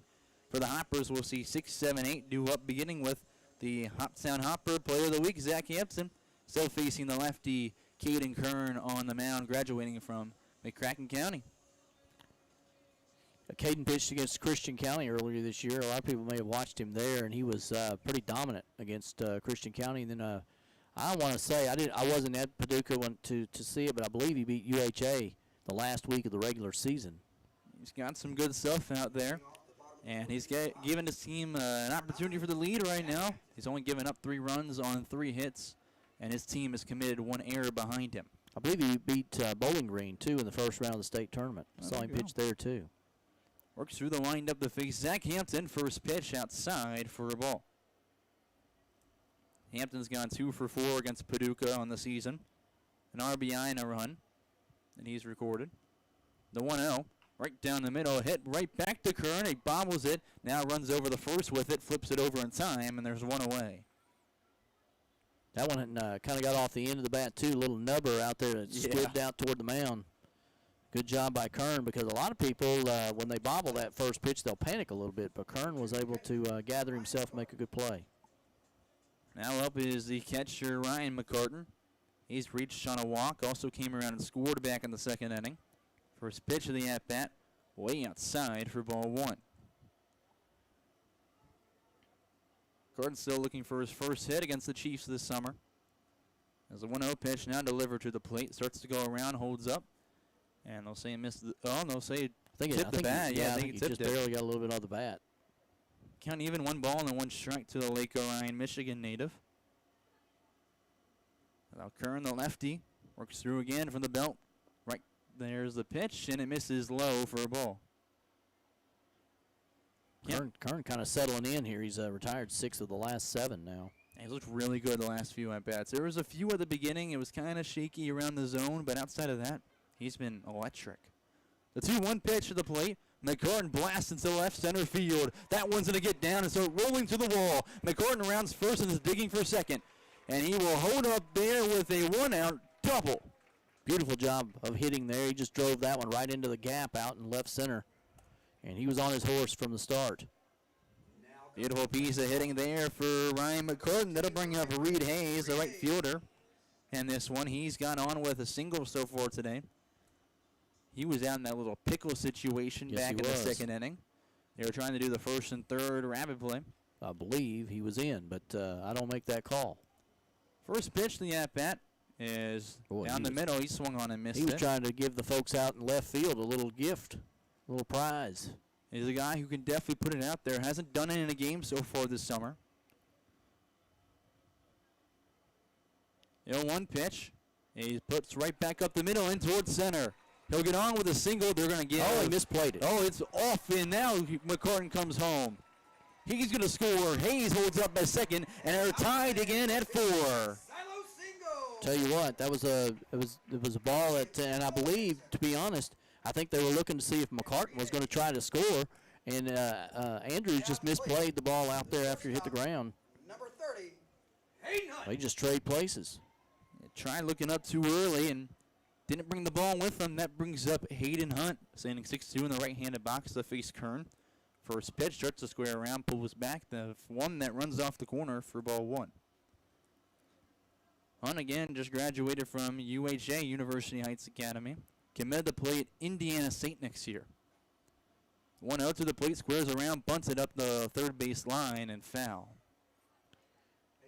Yeah, I think Hayden and Kern have faced each other many times in their career. It looks like a big bucket of money. Wonder if Hunt was given a little bit of a scouting report back in the dugout. I bet he has. I mean, Gage Montez saw him too. He probably was able to give a report there. Jaden Miles as well. 1-1 pitch. Outside again. The count runs 2-1 to Hunt. That's, again, that outside pitch that Kern really needs to get. Long pause as Kern now delivers from the stretch. Hunt swings at it, fouls it out of play, and the count evens 2-2. Hunt, again, as we've all heard, a great season for the Blazers, as named the Region 2 Baseball Player of the Year by the region's coaches. Yeah, all state player, first team, and he was also the All-A state tournament MVP. That one's fouled up the third base line and foul. Count still 2-2. Whole other level of competition here, though. Hayes still stands on second with one out in the bottom of the fourth. We're tied at 4. Pitch outside. Hunt holds up. Really good job there by Hayden to hold off on that, because that pitch looked like it was going to come back. He was able to hold off. And on deck is Chance Sweeney with the top of the order. Count runs full. The 3-2 pitch to the plate. Hunt will leave at the knees for a strikeout looking. And there's 2 away in the inning. He knew it. I'll tell you, that's a very good pitch that Kern is good at throwing. He kind of disguises it well. You don't see the ball until late. There's the 4th strikeout of the day for Caden Kern, 3rd that he's gotten with the backwards punch out. And I bring up Chance Sweeney for his 3rd time today. He's 1 for 2 with a single. First pitch swung on and missed. He's ahead of it for strike 1. Sweeney's gotten 5 for 8 against Paducah this summer. He's got a .272 batting average. Leads the team in doubles with 3 of them. The 0-1 to the plate. Outside, good block from Wilson. Heads it the ball. Reed Hayes has to hold up at second base. Count even 1-1. With 2 away in the bottom of the 4th. Still tied 4-4 between the Chiefs and the Hoppers here at Tiger Field. Got a good one tonight. Looks back to second. Now the pitch to the plate. Runs off the corner. And 2-1 count. Sweeney's been doing well not only at the plate in general, but also with guys in scoring position. He's got a .333 batting average with runners on second or third. 2-1 pitch. Outside again, and the count now runs 3-1. I think Kern wanted to know where that one was, but just misses. A final tonight. In the first game up in a part of the doubleheader, Fulton over a full count, 8-5. There you go. Upsets happen. The 3-1 goes with the outspeed and misses upstairs, and there's a 5-pitch walk. Runners on first and second for the Hoppers. Still 2 outs is now. That'll bring up Dom Hartman to the plate. He's also 1 for 2 with a double back in the first inning. And there comes a meeting to the mound. There's someone warming up in Paducah's bullpen. Not sure they're going to take him out right here, though. Doesn't look like it. I'm wondering if they'll let him get through this inning. Maybe just a quick defensive meeting here on the mound. Make sure everybody knows what they're doing. Another score in here in the top of the 4th. Henderson leads Madisonville 4-0. Flash have won 4 in a row. Looking for win number 5 in a row. Well, meeting with Kern is adjourned. It looks like Nathan Bodenberg is the man warming up in the pen for Paducah, a righty from Hanover. We might see him next inning or maybe later in this one if Dom Hartman can keep the 4th alive. He's got runners on first and second and 2 outs here. A tied ball game. Well, John A. Logan commit now set from the left side of the rubber, delivers a pitch to Hartman way outside, and there's ball 1. So you're saying Dom and Kern will be teammates next year? Is that what you're telling me? No, Dom plays at I thought you said Sports. I thought you said he was going to Johnny Logan, but you meant Kern. Yes, Kern. Sorry. The 1-0 swung on, lifted out towards left field. That one's getting driven out there and hits off the wall. Hayes comes around and scores. Hunt gets the way sign. Here comes Sweeney to the plate. He's going to slide in the throw. They are not in time to come across on a 2 RBI double from Hartman. Yeah, that was a good one. Dom the Bomb. I like that name. Drove it right over Dooley's head out there. I don't know what he's thinking. He's playing shallow.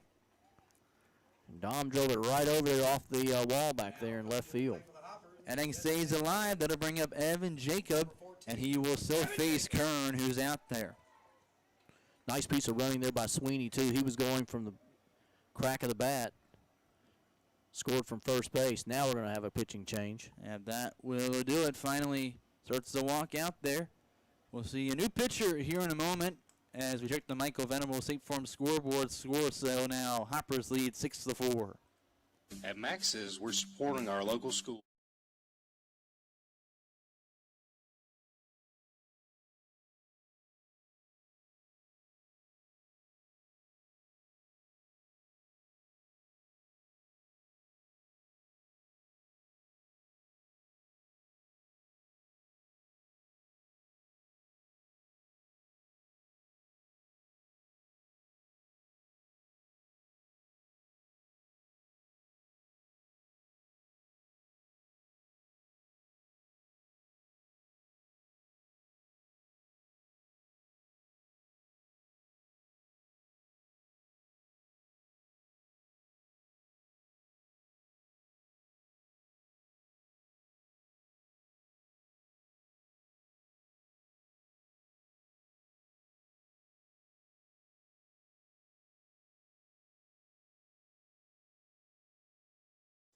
.3 The Farm, your home for country's greatest hits. Kern's day is over. New arm on the mound for the Paducah Chiefs. They're bringing in Nathan Bodenberg, a righty, standing 5'10", 175 on the mound. He's from Westfield, Indiana. Just finished up his sophomore year at Hanover, and been a little bit of a theme this summer that the Hoppers have been knocking around the Hanover Panther pitchers for every team they participate with. I like this it. summer. Let's continue that. Sorry, Nathan, but you're in Hoptown, so we like that. Got to put on a good performance here. I believe he has thrown against the Hoppers this year as I'm pulling up his season stats. We take a look at it now. He has thrown one full inning against the Hoppers.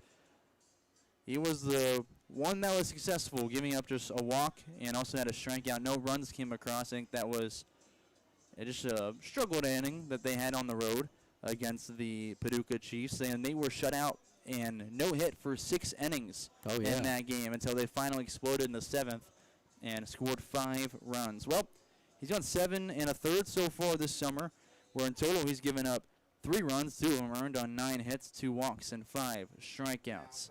He inherits runners on second with 2 outs here and a 2-run deficit for the Chiefs. Evan Jacob, the batter at the plate. 0 for 2 on the day with 2 flyouts, one to the left and one to center. Yeah, he's about due. He's due for something here. Coming in with a 3-game hit streak. Pitch is there, belt high for a strike on a fastball. Final line for Kern. Well, not final yet because he's still responsible for the runner at second. He went 3 2/3, 4 strikeouts, 3 walks, 5 earned runs, but he is responsible for the runner at second. Swings at the 0-1 on the outside half. Can't connect with it, and he's in an 0-2 hole against Bodenberg early. Jacob, also a guy who's seen the Chiefs as a kryptonite, has not gotten a hit against them in the couple games they've faced off.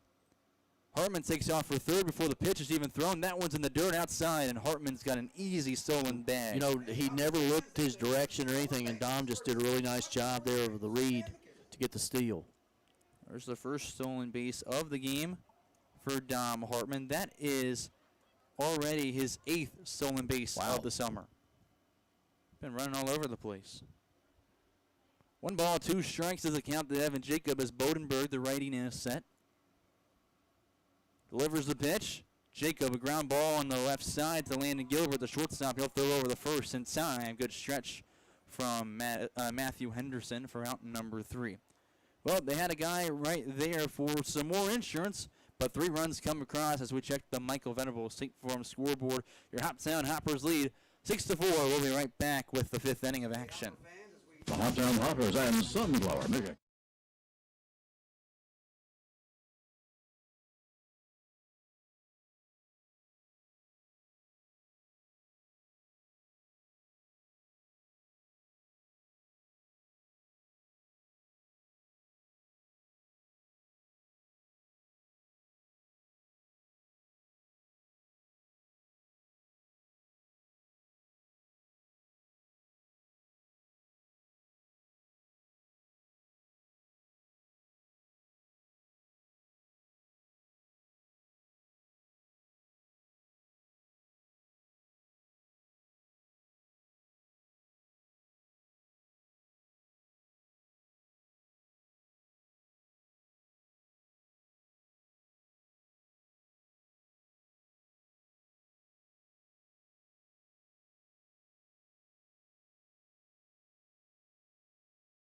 3, the Farm.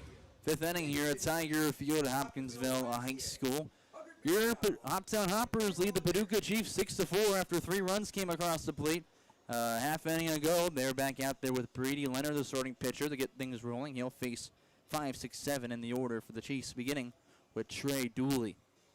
Trey struck out looking back in the third, and that was when they had the bases loaded and looked like they were about to have a big inning. Well, the 6-1 righty now getting ready in the box to face Brady Leonard from Camden, Tennessee. Leonard now works through the windup. First pitch is downstairs for a ball. Like to see Leonard get have an easy inning here, get back up to the plate again, and see if we can stay hot. He struggled with the first pitch strikes as he gets some swinging and missing on a fastball. He gives the count 1 ball and 1 strike. Looking at his day as well, he's only gotten the leadoff man out once in this one. The 1-1 pitch and the dirt for ball 2. Third time around now for this lineup too. He's going to have to do something different than he did the first 2 times because they're kind of on to him here. Through the windup, fires the 2-1. Ooh, look out. Fouled off to the right side, a broken bat that chipped up about, give or take, 30 feet in the air. At least. Near Tom Hartman at third. He'll throw the broken slice out of play. Count evens 2 balls and 2 strikes as Dooley awaits a new wooden bat. Receives a nice teal. I was going to say, yeah, used to they were all just, black or the wood coloring, and now they've got them all kinds of different things. 2 balls, 2 strikes, no outs here in the top of the 5th. Leonard working through the windup, the pitch to the plate. Runs inside for a ball, and the count now runs full. Good idea. He just wouldn't go for it. Just missed on the inside corner. And Leonard's only gotten the leadoff guy out once today, once before in his 2 appearances combined. That one's fouled over in front of the Hoptown dugout. Dooley, he spoiled a good pitch there. Curveball just broke late. After that, the UND Greyhound resets and now is back on the right side of the rubber. Accepts the sign. The pitch to the plate. A ground ball is fielded by Hayden Hunt at short. He'll throw over the full scoop by Connor Scheidt, and they'll groove him out right there. How about that? Put a star next to that one. A great throw from Hayden Hunt and a fantastic scoop from Connor Scheidt for the first out of the inning. Hayden had to go way over in the shortstop hole there, backhanded that, set his feet, and a strong throw over there to Scheidt, and nice play to start this inning. Now a great bat coming up to the plate. It's Austin Wilson for the Paducah Chiefs. DH today. Or the catcher, excuse me. That one's outside for a ball. He's 1 for 2 today with an RBI. Leonard working quickly as he delivers the 1-0. It is right down Broadway for a strike, and the count evens 1 apiece. Wilson leads this team with the best batting average and on-base percentage so far this summer. Redshirt junior from Jackson State Community College here in Tennessee. There's a swing and a miss, and now he's in a 1-2 hole. He wanted to put that one out there on the hill. Try putting a hurting on that baseball. 1-2, the pitch from Brady Leonard goes with the off-speed, and it just misses the corner. Yeah, I'm not sure where that one needed to be, but it sure looked good from up here. Few moans and groans from the Hoptown faithful. Not sure where it missed, but the count now even. Leonard fires and has just missed again, and the count now runs full. A little low and inside. I got to come back here. See what his strikeout pitch is. Shakes off the first sign, accepts the second, now fires a full count pitch. That one driven in towards left field. Brennan Mueller going back a couple steps, and will catch it for out number 2. Got under it just a little bit. Gave it a good ride. Hey, listen up, Hopper fans. If you didn't hear it, tonight's official attendance. 2 gone, though. We like that. Give yourself a big round of applause. 2 away is Matthew Henderson. The next batter here, as Leonard's looking to go 3 up, 3 down for the first time today. Henderson's 0 for 1 here. He's trying to hit by pitch that he scored on as well. First pitch of the at-bat, pop up on the right side in foul territory. Connor Scheidt working in front of the Paducah dugout, and he's got it for the third out of the inning. Brady Leonard goes 3 up, 3 down for the first time today to send his team back to the dugout as we check the Michael Venable State Farm scoreboard. Hoppers still lead 6-4. We'll be right back with more Hoppers baseball on 95.3 The Farm. It's an American drive.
We head to the bottom of the fifth. We played half of this game here at Tiger Field. Your Hoptown Hoppers lead 6-4 over the Paducah Chiefs. They sit in first place with a 9-3 record. The Chiefs in second with an 8-4 record. And game 13 of the season. It's a red out here at Tiger Field. A terrific turnout for some great Ohio Valley League baseball. Bodenberg still the pitcher for the Chiefs as he will see 4, 5, 6, the heart of the order for the Hoppers, beginning with Brennan Mueller at the plate, who just had that catch down left field. Colin, we needed that 1-2-3 inning. I'll tell you what, that when they've had people on all night long. They had left 6 on the first 2 innings, and they just seem like they just keep getting people on. We needed to kind of shut that down. A good job there that last inning by Leonard to get the 1-2-3 and get us back up to the plate. Yeah, Leonard's only given up 4 runs on 5 hits so far today. Also has 4 strikeouts and only 1 walk. A few hit-by pitches, but a solid day for Brady Leonard. Well, Brendan Mueller will lead things off in the left-handed box against the righty, Bodenberg. As Mueller digs in. Now set and ready for the pitch. Bodenberg through the windup delivers. Outside for ball 1. Every time a pitch misses the zone, watch Mueller. He almost looks disappointed that he doesn't get a strike. I know, he does. 1-0 the count as Bodenberg from the belt fires, and it's swung on and missed by Mueller. Took a little off something there, maybe a little change up. And Mueller with a 1-1 count began his career at Middle Tennessee State, now playing at Vol State Community College. 1-1 pitch, outside again, and Mueller's ahead 2-1. Mueller with a .478 batting average so far this year. That's 11 hits on 23 at-bats coming into the day. I'll take it. 2-1 goes with an off-speed that falls off the table too early, and he's at a 3-1 count. Hitter's count here for Mueller. Be nice to see the Hoppers get a hit and get things started here again in the 5th. Add a little more runs. On deck is Connor Scheidt with Hampton in the hole. 3-1 pitch to the plate, swung on, and could not connect with it. He's got the count 3-2 now. He may have wanted that one a little too much. That was probably ball 4. He couldn't lay off of it. On pause and now working through the windup. The full count pitch to the plate. Mueller swings and misses, and there's a strikeout to get us started in the bottom of the 5th. That brings up Connor Scheidt and the 5-hole. He's got 2 strikeouts on the day so far, both of them looking. So that was against their starter in this one, Caden Kern. It's his first at-bat against Bodenberg. Hoppers' next 5 games tomorrow night. They're at Henderson. Boy, I'll tell you what, they're red hot. Yeah, they are. Wednesday, Fulton comes here, and then they're off on Thursday, and then Hoptown's at Paducah on Friday, and then full count here on Saturday night, Henderson here again on Sunday night. Scheidt stepping back in. First pitch was a fastball inside for a ball. He's got a 1-0 count. Bodenberg now delivering the second pitch of the at-bat, and it's downstairs for ball 2.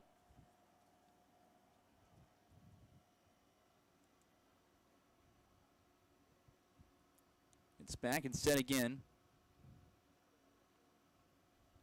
2-0 pitch to the plate. Misses again low with a fastball, and Scheit's got a 3-0 count. Again, he has struck out looking twice today. Getting on would feel fantastic at this moment. Anyway. He did not like it either. The last at bat, he had a few words for Erickson behind the plate. 3-0 had the red light and will let one get called for a strike there. Still ahead in the count, though. Hitters count. Looking for something to drive. Green light's back on. The 3-1 pitch. Scheit will leave outside, and there's a 5-pitch walk. He's the first one on this inning. There's 3 up, 3 down. Zap half the 5th. Now Scheit the first to reach here in the bottom of the 5th. Zach Hampton will come up. He's the second baseman today. Kern challenged Connor each time he was up there, but Bodenberg kind of stayed away from him a little bit. A little bit more scared. Righty v lefty. Now it's a righty and righty matchup with Hampton. First pitch of the at-bat goes with the off-speed, misses high for ball 1. Hampton so far is 0 for 1. He did reach back in the second with a walk. He came around and scored on that, being the second run of the game for the Hoppers. 1-0 pitch, off speed again. That one's fouled out of play backwards, and the count evens. 1 ball and 1 strike. Fans, that's a Workman All Glass foul ball. Be sure to return it to the Hop Shop merchandise tent for the courtesy gift. Hampton so far have a 500 flat batting average coming into the game. 9 hits on 18 at-bats. He's also served as a two-way. Pitched against Paducah the last time they played. The 1-1 is right there for a strike, and the count is now 1-2. Nice fastball that painted the outside. Not much of a lead over at first base for Scheit. He's not really a threat to steal. 1-2 to the plate.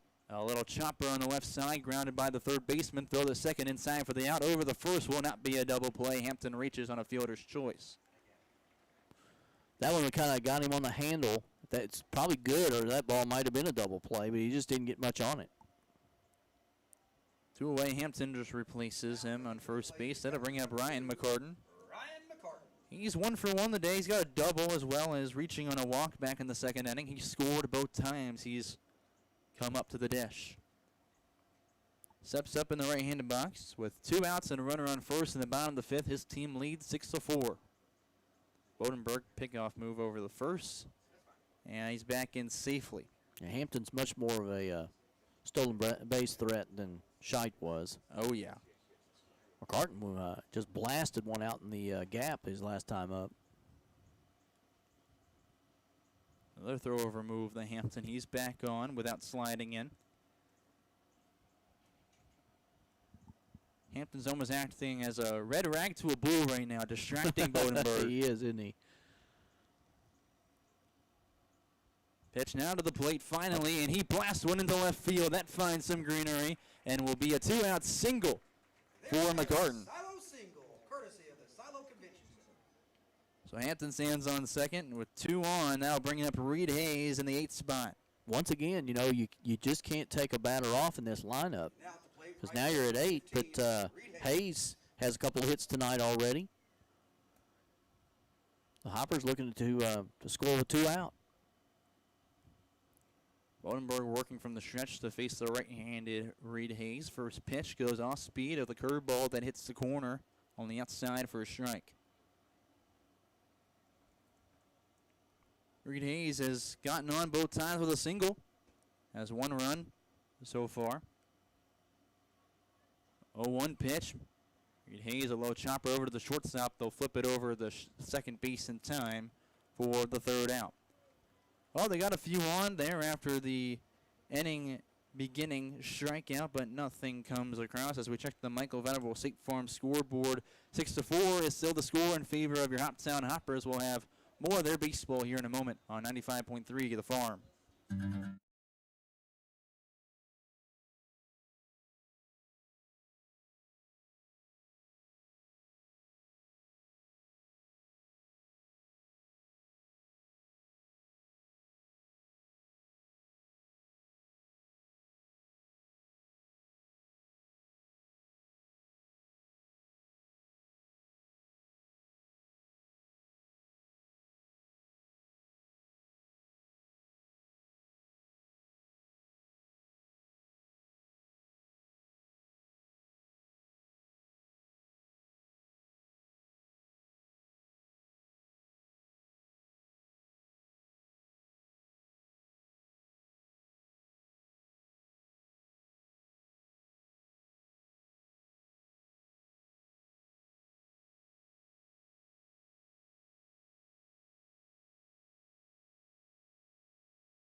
home for country's greatest hits. 95.3 The Farm. WHOP HD2 Hopkinsville. Back now for the 6th inning in the Chick-fil-A broadcast booth. Colin Quithers alongside Joe Wilson here for some OVL action on this June 15th night. The Hoppers lead 6-4 over the Paducah Chiefs as the sun finally starting the set here in Hopkinsville. Brady Leonard still out there for another inning of work.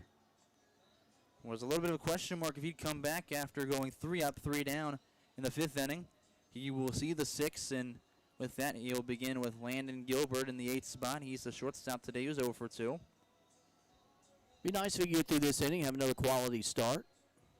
Hoppers do have someone up in the pen down there warming up. See if I can get a number for you here in a minute.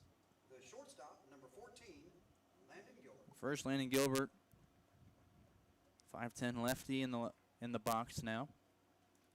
To begin the inning against Leonard. Works through the windup, first pitch. It runs off the plate for ball 1. Trying to fastball there. Just barely missed on it. Maybe Jaden Miles warming up down there. 1-0 to the plate. That one's hit over into shallow left field. The shortstop Hayden Hunt will call everyone off, and there's 1 out and 6 consecutive retired for Leonard. It wouldn't shock me if that was Jaden Miles. You go back to Saturday when they were supposed to face the Madisonville Miners.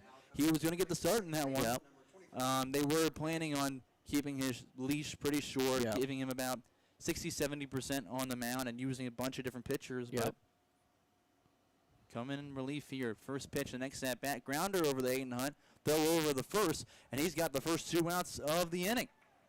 Look at that from Hayden Hunt. Hayden started to settle in after that really nice play a couple of innings ago. He's really starting to settle in over there at shortstop. Had that error early in the game, and I think just shook off the rust, just realized, hey, I can just play me. I don't have to raise right. up to a whole different level because it's college baseball. Don't need to be nervous. Just do your thing out there. That's right. Back to the top of the order, Jack Robinson at the plate. His first pitch of the at-bat. Downstairs for a ball on a fastball. 1-0 is the count to Robinson. He's up for the 4th time today. 0 for 2 with a pair of Ks. Also a hit by pitch. Leonard from the belt delivers, and that one's lifted out towards right field. Reed Hayes coming in, and he will camp underneath it as Leonard goes 3 up, 3 down yet again. Boy, I like it. I like it. We check the Michael Venable State Farm scoreboard. We're at the same spot we have been for the past couple innings. The Hoppers still lead 6-4 here from Tiger Field. Looking for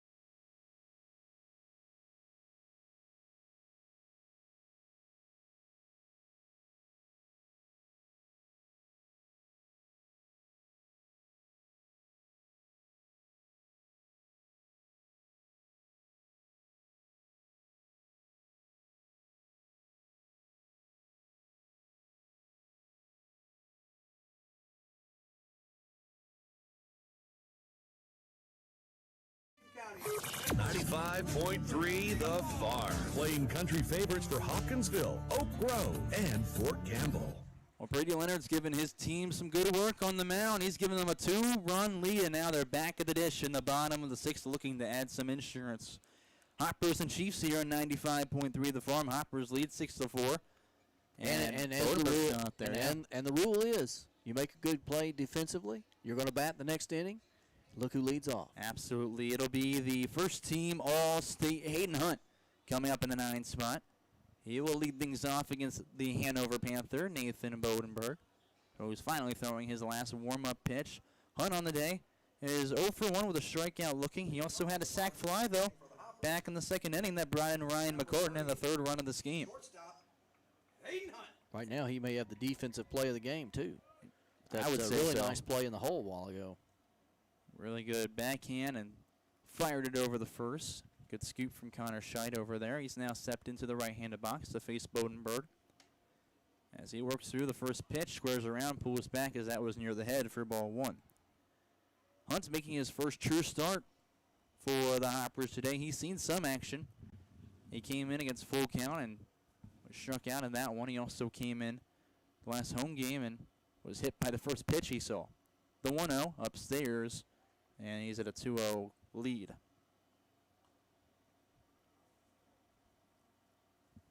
Talked to Hayden a little bit last week. He's not going to be pitching with the Hoppers. They don't want to do that.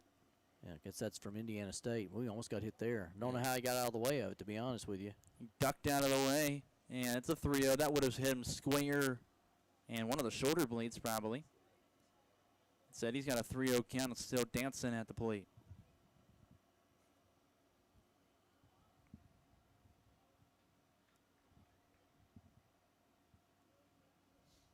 Long pause, and now Bodenberg works through the windup, and the pitch is right down the pipe for strike one. Took a long wait there. Yeah, where's the pitch? Where's the clock on that one? 3-1 again with no outs here in the sixth inning. Bodenberg fires a 3-1, and Hunt goes swinging after one outside and cannot get to it, so he's at a 3-2 count. Couldn't have had a hard time catching up with that one. On outside corner. On deck is Chance Sweeney at the top of the order. The 3-2 pitch to the plate is swung on and missed, and there's the second strikeout of the day for Hunt. That one he goes down swinging, and that'll bring up Chance Sweeney with the top of the order. It's his fourth appearance of the game. He's 1 for 2 with a single as well as a walk and 2 runs. Sweeney's been a very reliable bat for the Hoppers this summer. .272 batting average coming into the night. Now ready for the lefty and righty matchup. Pitch from Bodenberg. Misses below the knees with a fastball for ball one. He's done his job tonight, too. You know, he's been on twice, and that's what you want out of your leadoff man. He's been really good against the Chiefs. 5 for 4 coming into this game against Paducah. Next pitch misses on the plate, and there's a 2-0 count.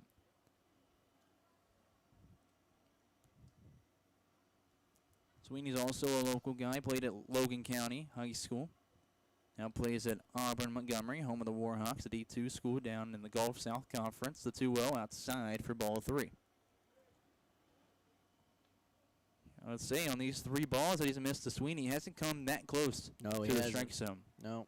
First pitch was kind of there, but he was behind 3-0 to Hunt, too, and made 3 good pitches to come back there, but not even close here with Sweeney. Stares in and now delivers the 3-0, and it's called strike. You keep doing that, you keep playing with fire, you're going to get burned. Oh, yeah. It's going to happen at some point. Team already trails, looking to keep the deficit at 2 runs. 3-1 pitch now fired, and Sweeney will put one out of play on the left side in the air. And the count is now full again and back-to-back at-bats. He's battling back again. Well, everyone takes a moment to reset now. Bodenberg out there and ready to deal. Pitch to the plate, a 3-2 grounder on the right side that had a huge bunny hop. Throw over the first, and he's in there safely. Bodenberg couldn't get there in time for the flip from Matthew Henderson, and there's an infield single. I'm not sure Bodenberg ever found the bag. No. I think he skipped right over top of it, fell down with his hand, and Sweeney's on safely. I believe they gave him a hit on that. I think so. Yeah. I think he was going to be safe either way, but I don't. The Paducah coach arguing the call, but I don't think he ever found the bag. Luis Maldonado, the first base umpire, was right there. And there's a runner on first with still 1 out here in the bottom of the 6th. That'll bring up Dom Hartman. He's got a pair of doubles already today. A couple of RBIs. Sweeney going to try to steal a bag here. I would think so. The first, not in time. Sweeney's back in safely.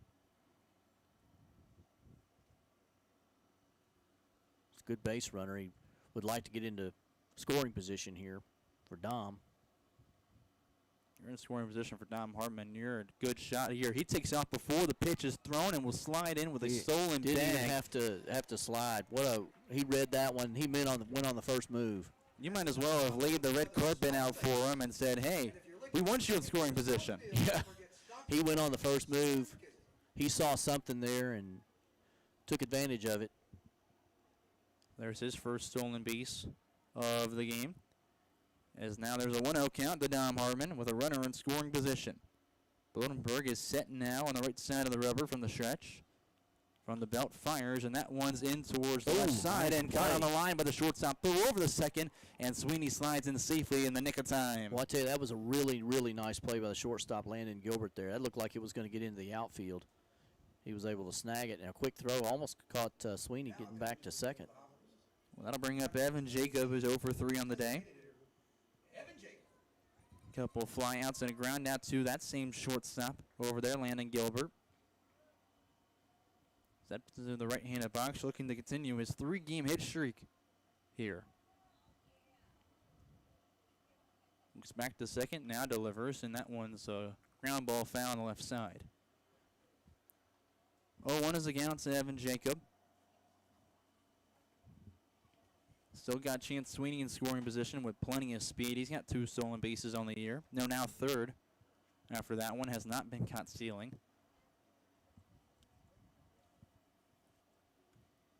Jacob with 15 RBIs leads the team. He lifts one over on the right side in foul territory and pushed foul out of play. That's another Workman's Auto Glass foul ball. Be sure to return it to the hop No balls, 2 strikes for Evan Jacob as he battles with Bodenberg on the mound. Going to choke up here and try to shorten it up a little bit. Get one into the grass. And heading 4-3-8 with runners in scoring position this summer. The 0-2 out towards center field right at Javon Andrews, who takes a couple steps in and has caught it for the final out of the inning. Man in scoring position, but no one scores as we check the Michael Venable State Farm scoreboard. Hoppers lead the Paducah Chiefs 6-4 here at Tiger Field. Wednesday, June 17th.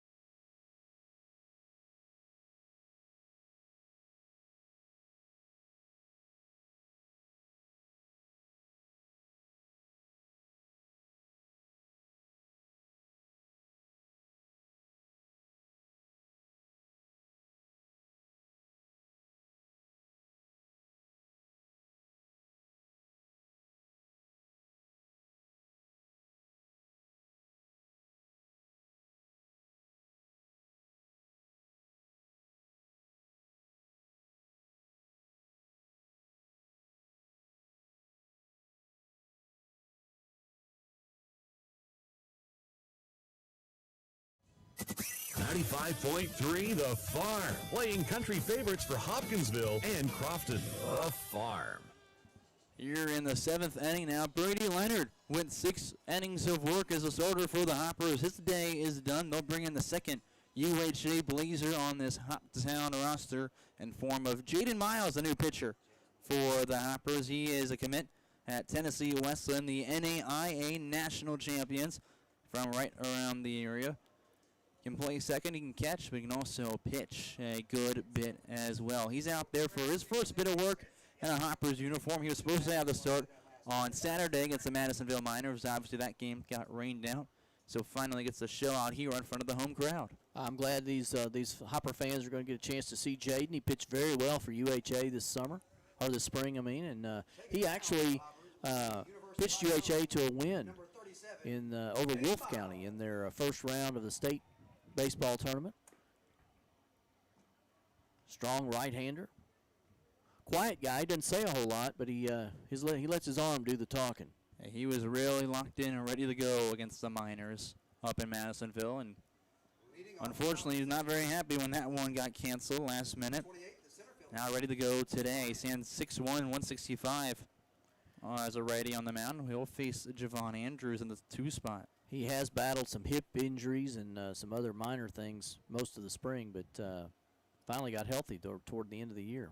First pitch for Miles way high and goes all the way to the backstop. Maybe a little too much adrenaline there. How about it? I would be shocked if it wasn't. His adrenaline's probably running real high. He was uber pumped and focused on that outing against the Miners. So I could assume he's in the same boat right now. The 1-0 pitch to the plate to Andrews, driven out towards left center field. That'll find some real estate for a leadoff single. We're now in the back third of this game. That'll bring up the tying run to the plate. Now coming to the plate. It's Brett Haas, the third baseman. The designated hitter. Scratch that. The third We'll baseman. see how Jaden handles that. So it was solid contact there on his fastball. So we'll see how he comes back from that here. He's got some good stuff. Haas steps into the right-handed box for the right-on-right matchup as Miles leg kicks and delivers, and that one's fouled out of play on the right side. 0-1 is the count to Haas, who's got a 1-for-3 start to the day with a single. He reached back in the first off an errant throw from Hayden Hunt, who's looked fantastic in the field ever since.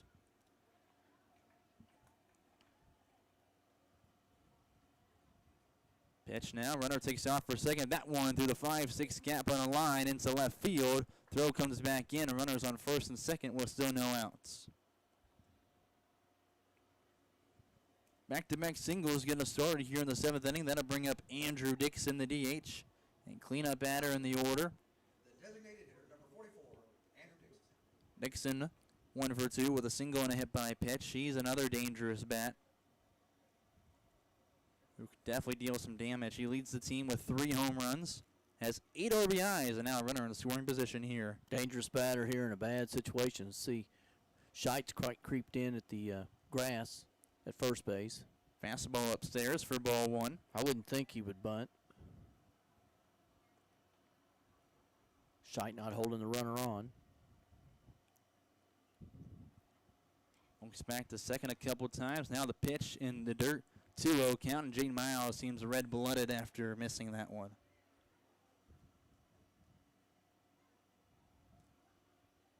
A little frustrated. Gonna work back into the zone. 2-0 the count. Now the pitch to the plate inside for ball 3. In danger of walking the bases loaded with Trey Dooley on deck, one of the most dangerous bats in the league. Pause as Miles works from the stretch. The 3-0 down the middle, and there's a strike. Jaden's got some good movement on the fastball tonight. Really getting it up there pretty good. He's just left a couple of pitches over the plate, and you just can't do it with good hitters. The 3-1 is swung on and fouled out of play, and he's worked himself back into a full count. Like to see a strikeout here or maybe an out just to give him some confidence.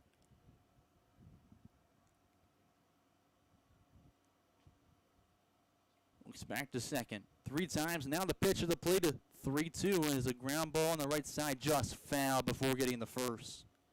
So we'll do it all over. Man, I thought it actually hit first base, but I guess it didn't. But yeah, I think it just hit the lip there, the grass. Sure did. Would have worked as like a long bunt, I guess. Would have sacrificed him over, but man, sure would be nice to get an out right here. From 3-0 to a full count. The pitch to the plate for Miles.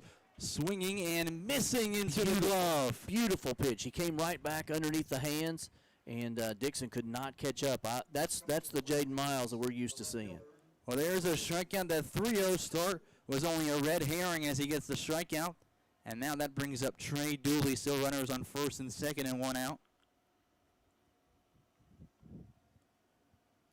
Dooley has not got a hit so far today. Still dangerous, though, isn't he? Absolutely. You go back to that game on that Sunday evening. Last Sunday, that was, where he had the walk-off hit to beat the Hoppers. The 1-0 to the plate.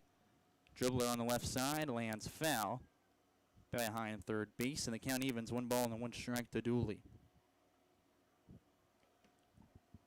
Dooley did reach back of the first inning on a hit-by pitch. And then Austin Wilson, the man on deck, ended that inning shortly after with a 5-3 ground out. Miles looks in, accepts the sign. From the belt, the 1-1 pitch, grounded right back up the middle off the side of the mound. Hunt picks it up, steps on, throws the first, he'll twist it by himself up the middle and end the 7th. How about that, you UHA fans? From the UHA pitcher to the UHA shortstop, the top of the 7th concludes with our score is 6-4 as we check the Michael Venable State Farm scoreboard. We'll be right back with the Hoppers at the plate on 95.3 The Farm after this break. Whether you're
95.3 The Farm, your home for country's greatest hits. Well, as the Paducah Chiefs trail 6-4, head into the bottom of the 7th here. We just got through the 7th inning stretch. They'll bring in a new pitcher trying to keep the deficit right where they're at. Aiden Key now comes up for the Chiefs. He's a freshman from Vol State Community College, a lefty, standing 6'1" and 215 pounds on the mound. Well, we have a new defensive play of the game nominee there for that double play. Same guy, but man, what a great play. The ball came off the mound, back up the middle, off the mound, just a little toward the shortstop side, and Hayden Hunt able to gather it and step on the bag into first with a good, strong, accurate throw. So that had all kinds of trouble spelling in that inning, didn't it? Absolutely, it did. Seemed like things could have been getting away, and the snap of a finger, it was over.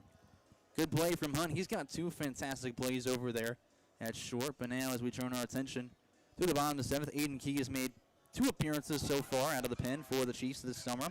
He's gone 2 2/3, giving up 3 runs all earned on 4 hits, 6 walks, and 3 strikeouts. He's gone 1 1/3 against the Hoppers when they were back here at Tiger Field on June 1st. In that outing against the Hoppers, he gave up 2 runs on 3 hits, 2 walks, and delivered 2 strikeouts.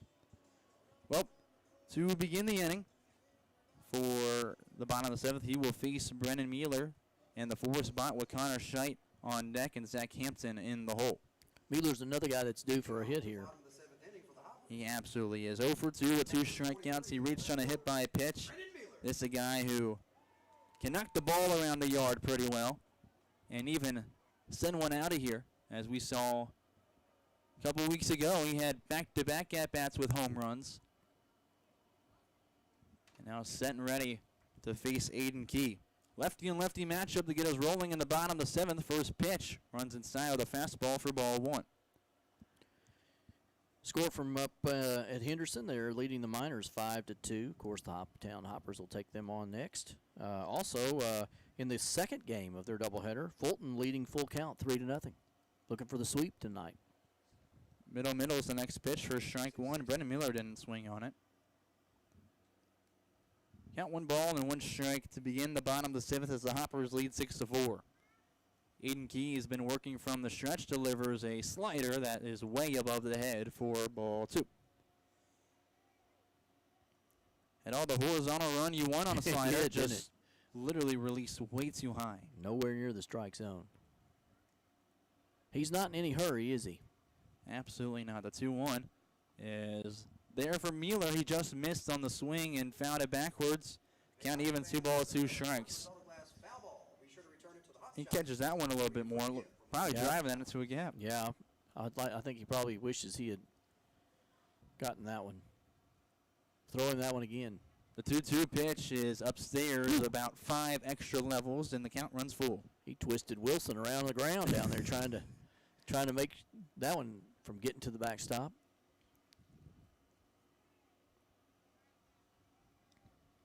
3 balls, 2 strikes. Key, the leg kick fires to the plate, and that one's out of play backwards on a foul ball. We'll do it all over. On deck is Connor Scheidt again, who's also plenty due in this game. This is the inning where the Hoppers could definitely explode and extend their lead. It'd be nice. We need a little insurance. Full count pitch to the plate to Brandon Mueller. He swings in and misses. He could not resist. And there's his first strikeout of the inning. Mueller's really struggled. He's not seeing the ball very well tonight because he was way behind on that. That's his 3rd strikeout of the night. And Mueller with a hat trick. Connor Scheidt now steps up, trying to avoid a hat trick. He also has 2 strikeouts and a walk so far this evening. Long pause remaining key to continue the lefty and lefty matchups. That one high and into Connor Scheidt, and there's ball 1 of the at-bat. These Paducah pitchers all night have been getting behind in the count, trying to battle back. It's worked for them most of the time, but you keep doing that, eventually you're going to pay. 1 ball, no strikes. Pitch to the plate is downstairs for a ball. Count is 2-0 to Scheidt. And a native of McCordsville, Indiana, who so far this summer has a .412 batting average. 7 hits, 5 singles, 2 of them home runs. Both of those were in the same game against the Henderson Flash. 2-0 pitch delivered, and it's above the letters for ball 3. So go back to the last time Scheidt was up. He had a walk, and that was on, I want to say 4 pitches. Yeah, it was on Maybe 5. It was 5. Yep. It was one of the 2. But he was in a 3-0 hole at first. Pitch from Aiden Key. And there's a 4-pitch walk. There you go. You know, you see guys like Scheidt that hit the ball so well with power, and a lot of times they'll swing at those pitches out of the zone, and they'll, you know, they don't walk a lot. But Connor does a really good job up there. He walks a lot, and they're gonna take Key out. Oh, that was quick. But Aiden Key today is already over. We'll see a new pitcher here on the mound at Tiger Field for the Chiefs as they look to hold on to their just 2-run deficit.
.3 The Farm. Well, Aiden Key just goes a third, facing 2 batters after a walk. He's already pulled. After the short lease, that'll bring him Evan Dilworth, a native of Paducah, Kentucky, a righty, standing 6'3" at 225 on the mound. He will be facing Zach Hampton to get us rolling here in the bottom of the 7th with a runner on first and 1 out. I don't want to speculate anything. I will say that Key looked a little uncomfortable from the very get-go out, and you know, he was taking a lot of time, and I'm not sure that maybe he just didn't let his manager know something wasn't right. Well, Dilworth has gone 1 2/3 so far in 3 appearances for the Chiefs in those outings. Combined, he's given up 2 runs, 1 of them earned on 1 hit, 3 walks, and 3 strikeouts. He has recorded 1 out against the Hoptown Hoppers back on June 1st when they were here at Tiger Field for their first contest against each other. And he only faced that 1 batter, got a ground out in that one. So he's out there and now faces a good part of the Hoptown order. Yep. Good chance to do something here. And as you like to point out, the 4th, 5th, 6th, 7th innings, that's where Hoptown usually comes alive. It's prime Hoppers baseball in these innings. So he'll inherit Connor Scheidt standing on first with 1 out in the bottom of the 7th, and the Hoppers leading 6-4 here at Tiger Field. My daughter Kaylee from United Southern Bank has joined us in the booth today. How was everything down there? It was good. It was good. All right.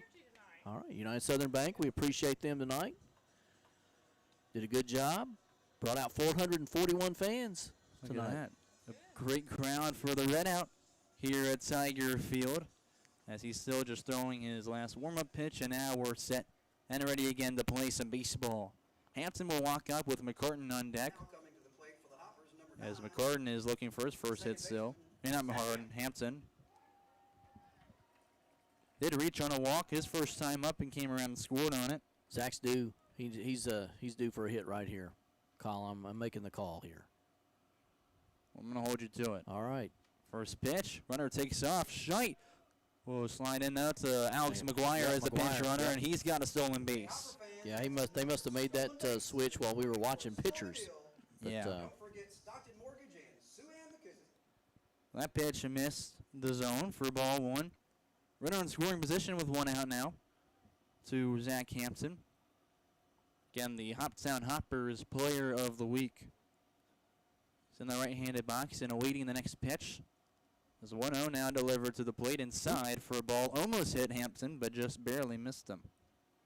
That's another one of those, I don't know how he got out of the way. It was running in there pretty good on him, wasn't it? Half a second later, and that one's probably hitting him. Oh, Dilworth getting on the mound from Shawnee Community College, where he finished up his freshman year there. Now set from the stretch. Would love to see the Hoppers get a little insurance here. Delivers from the right side of the rubber, way inside, almost hit. Hampton again saved by the catcher Austin Wilson from going to the backstop. Count 3 balls, no strikes. I was watching him warm up, and most of his pitches were running like that. I didn't see him throw a whole lot of strikes during the warm-up. Of course, a lot of times you can't tell in the warm-ups. They'll come back and be strong. The 3-0 pitch inside again gets away from Austin Wilson. There's a 4-pitch walk, and that's a big red flag to begin your outing. McGuire didn't see that ball, but it bounced all the way over toward the Hoppers' dugout. He probably should have taken third on that. But out of safety, he didn't get a good jump, didn't get a good read, so he's just going to stay at second. 2 on and 1 out. In the bottom of the 7th, the catcher Ryan McCartan now up, who has had a really good day. He sure has. 2 for 2 with a single, a double, and also a walk back in the second. Has recorded 2 runs. Now has a man in scoring position.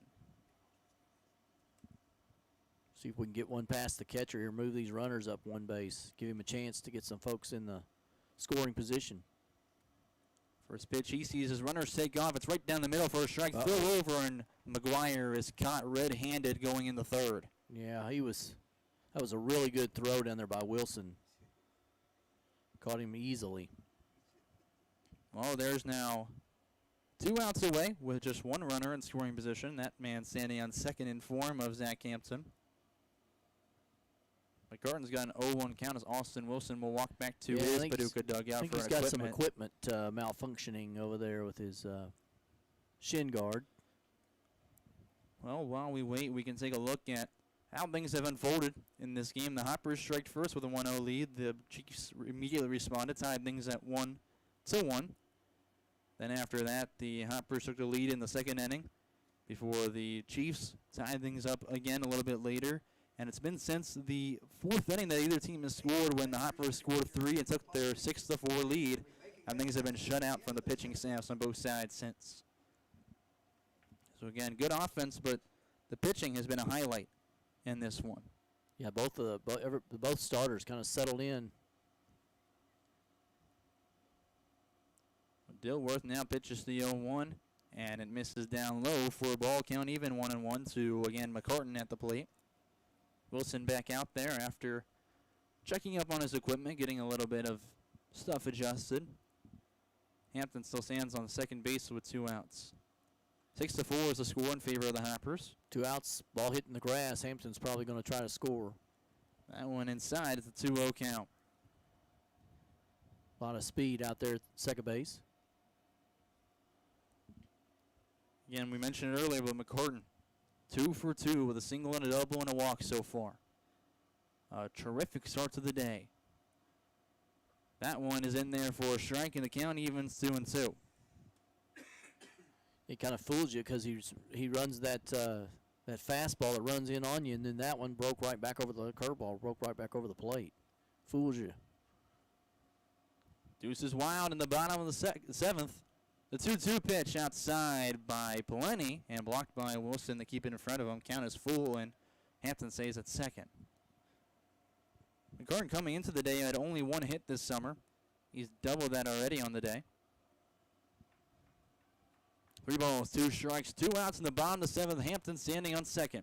Pitch to the plate, way inside, goes all the way to the backstop. Hampton moves up the third on it, and McCartan will stay at first with the walk. So there's a wild pitch that he moves up on. And now that brings up Reed Hayes in the 8th spot. Reed's had a good night tonight. 2 for 3 with 2 singles and finished the 5th inning with a fielder's choice. Hit the ball hard at shortstop. Right at somebody. First pitch of the at-bat. Runs off the corner for ball 1. Reed's a guy who I believe has quite a bit to prove at the plate. A really strong bat. I don't think everyone's really seen it so far. You watch him in BP, and I mean, he's sending balls left and right, spraying the field and deep as well. Count 1-0 as a pitch comes to the plate. Reed Hayes will leave it there for a strike. Yeah, he was fooled by that one. He thought that one was going to get him. Broke right back over. Looking to show out before his fall begins with Lansing Community College. He's transferring there after spending the year with UND. Count 1-1. Pitch to the plate, way outside. Another diving stop from Austin Wilson, the catcher. He may have saved a run there. No, absolutely. In this game, that could be huge. That could be the difference between a win and loss at this point. We're so late in this game, it's only a 2-run lead. You might have saved the game. 2-1's the count to Reed Hayes. Pitch comes to the plate, and it's fouled backwards. Count evens 2-2. That's another one that Reed would like to have back. He kind of upset with himself there. He just barely missed on it. I mean, shooting that out a little. A little bit of happy feet up there in the box, too. He's just not getting set. 2-2 pitch to the plate. Hayes stays alive, just getting off the end of the bat and tipping it. And the count still remains 2-2. I mean, he barely got to that ball outside. He did.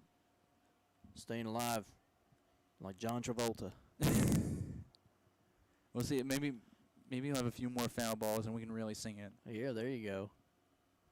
2-2, still the count with 2 outs in the bottom of the 7th. The pitch now to the plate. Reed Hayes fouls off yet again. Hey. That's right. Kaylee, you going to sing that for us? No. Carter's going to. Carter knows that song. I think if it gets to 3, because that's how the song goes, right? Like, Oh, no, right.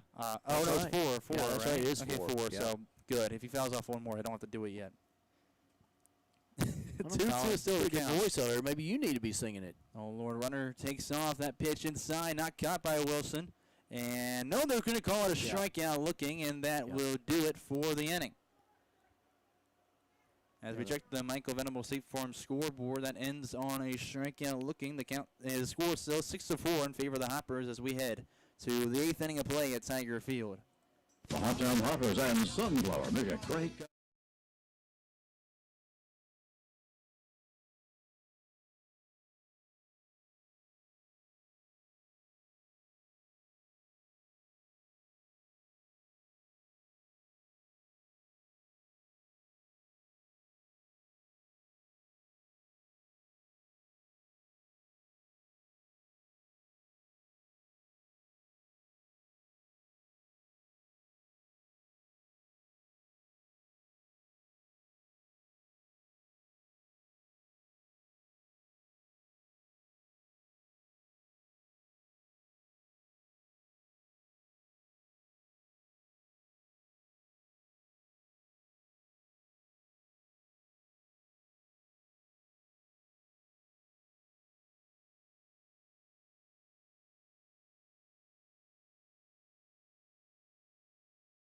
Point 3, the farm. Top of the 8th here at Tiger Field. Jaden Miles still the pitcher for the Hoppers as they lead 6-4. You join us here on the Chick-fil-A broadcast booth. Colin Critters alongside Joe Wilson.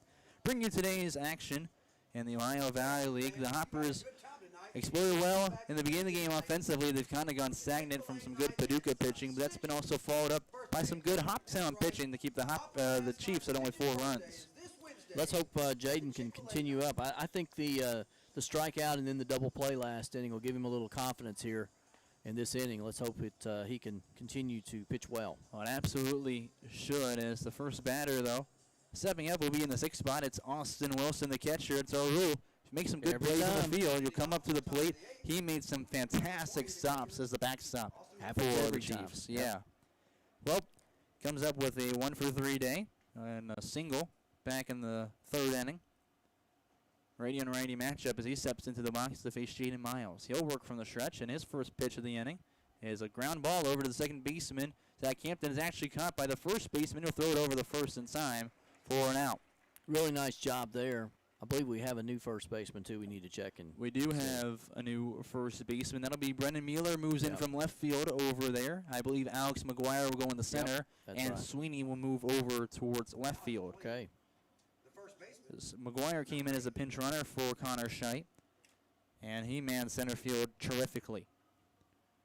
That was a good pitch made there by Miles. He went right under the hands there, and it's just a weak grounder off the handle. Well, now in the box is Matthew Henderson. His first pitch is outside for ball 1. Miles already firing the 1-0, and that is hit, fouled, out of play. Count evens 1-1. Henderson's popped out to first base twice. I don't know if I've ever seen that in a game. No. He's kind of lifting him right there. You know, a fun fact for you, I think Joey Votto only had like 1 pop out in foul territory to the first baseman. There's my little fun fact for you. Wow. Well, he never popped out over there. Henderson doubled him up twice, doubled him up just tonight. He also reached on a hit-by pitch in the 2nd inning that he came around and scored on for the Chiefs' first run of the game. He's going to walk down and have a meeting with the third base coach. Yeah, I'm not sure what's going on here. Not just typical meeting here. It looks like something is wrong. Yeah, I think he's got he's with the trainer there. The trainer's with him, so we'll see. He's holding his hand. Did that one sting? Possibly. It might have been a stinger. Could be. A blister. Maybe he opened something up that was already on it. Maybe it's stitches. Who knows? I'm throwing out every possibility in the world. Yep. Well, he's now all the way back in Paducah's dugout, and looks like he's grabbing a new bat, and now he's walked towards the back of the dugout.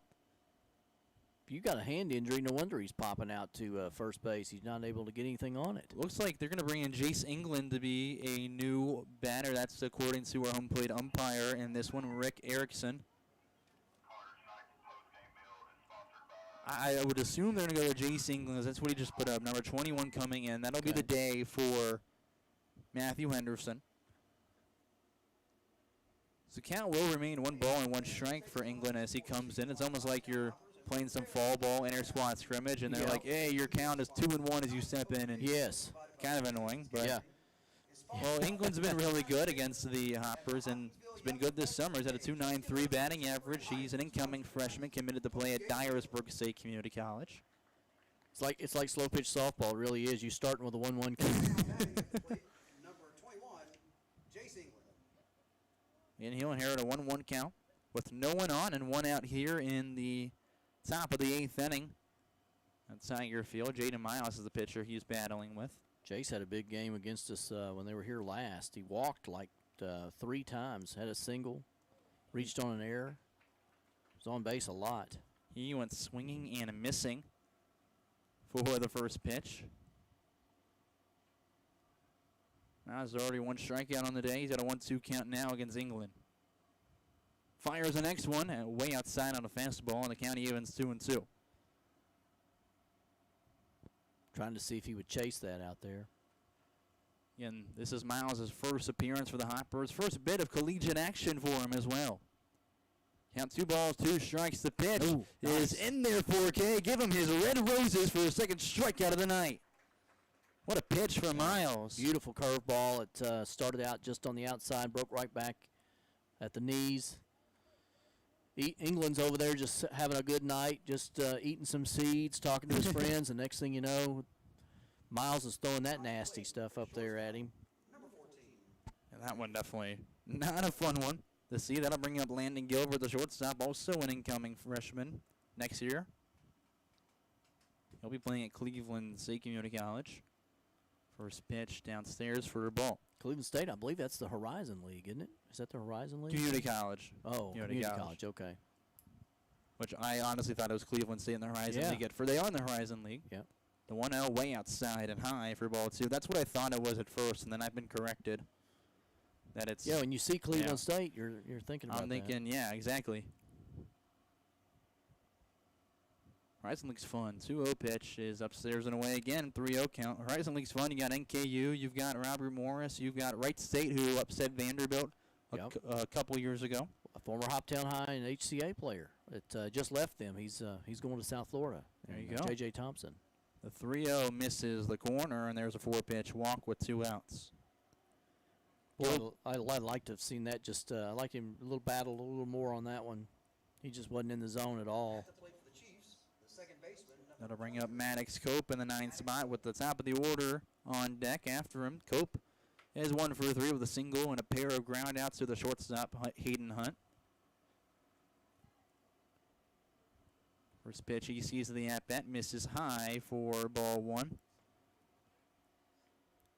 Cope's been dancing around the red zone a little bit so far this season. He's batting .222, has been lifting that average up ever so slightly recently. Pitch now, this is upstairs, and there's 6 consecutive balls from Miles. Yeah, he looks like he's kind of, I don't know, he may be overthrowing just a little bit, so I think they're going to go out and talk to him just to settle him down. And there's McCartan running out there, and Max Kirby now taking the slow trot to the mound to discuss with Jaden Miles, again making his first appearance against collegiate batting. Not too bad. No, not bad at all. I would say, in your opinion, how similar has he looked to his high school appearances? Well, Jaden can overpower you, with his fastball, and he's got a really good curveball. And early on tonight, I think nerves were a little bit, but here in the last 5-6 batters that he's faced, he's doing exactly what he likes to do in high school to get people out, and it's worked so far.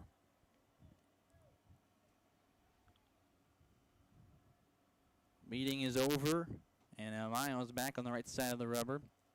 2-0's the count with a runner on first and 2 outs on top of the 8th. The Hoppers lead 6-4 over the Paducah Chiefs. Jaden Miles with the pitch. Runs inside with a fastball, just barely misses, and the count now 3-0. Yeah, dangerous ground here because he's got Jack Robinson top of the lineup waiting on deck. And Jack has a 5-game hitting streak, and he is in danger of losing that. Well, there is another 4-pitch walk. It's been 8 consecutive balls for Miles on the mound. That brings up Jack Robinson. He's 0 for 3 with 2 strikeouts and a flyout. He did reach on a hit-by pitch and got thrown out at third base on a back pick from Ryan McCartan. Now steps up to face Jaden Miles. First pitch of the at-bat outside with a fastball. There's 9 consecutive misses for the pitcher. 1-0 is the count. Would assume you probably have the red light right now. I would say so. They're going to make him throw a strike. At the tying run and first go ahead at the plate. And he swings at one that was in the zone, and that evens the count 1-1 as he fouled it out of play.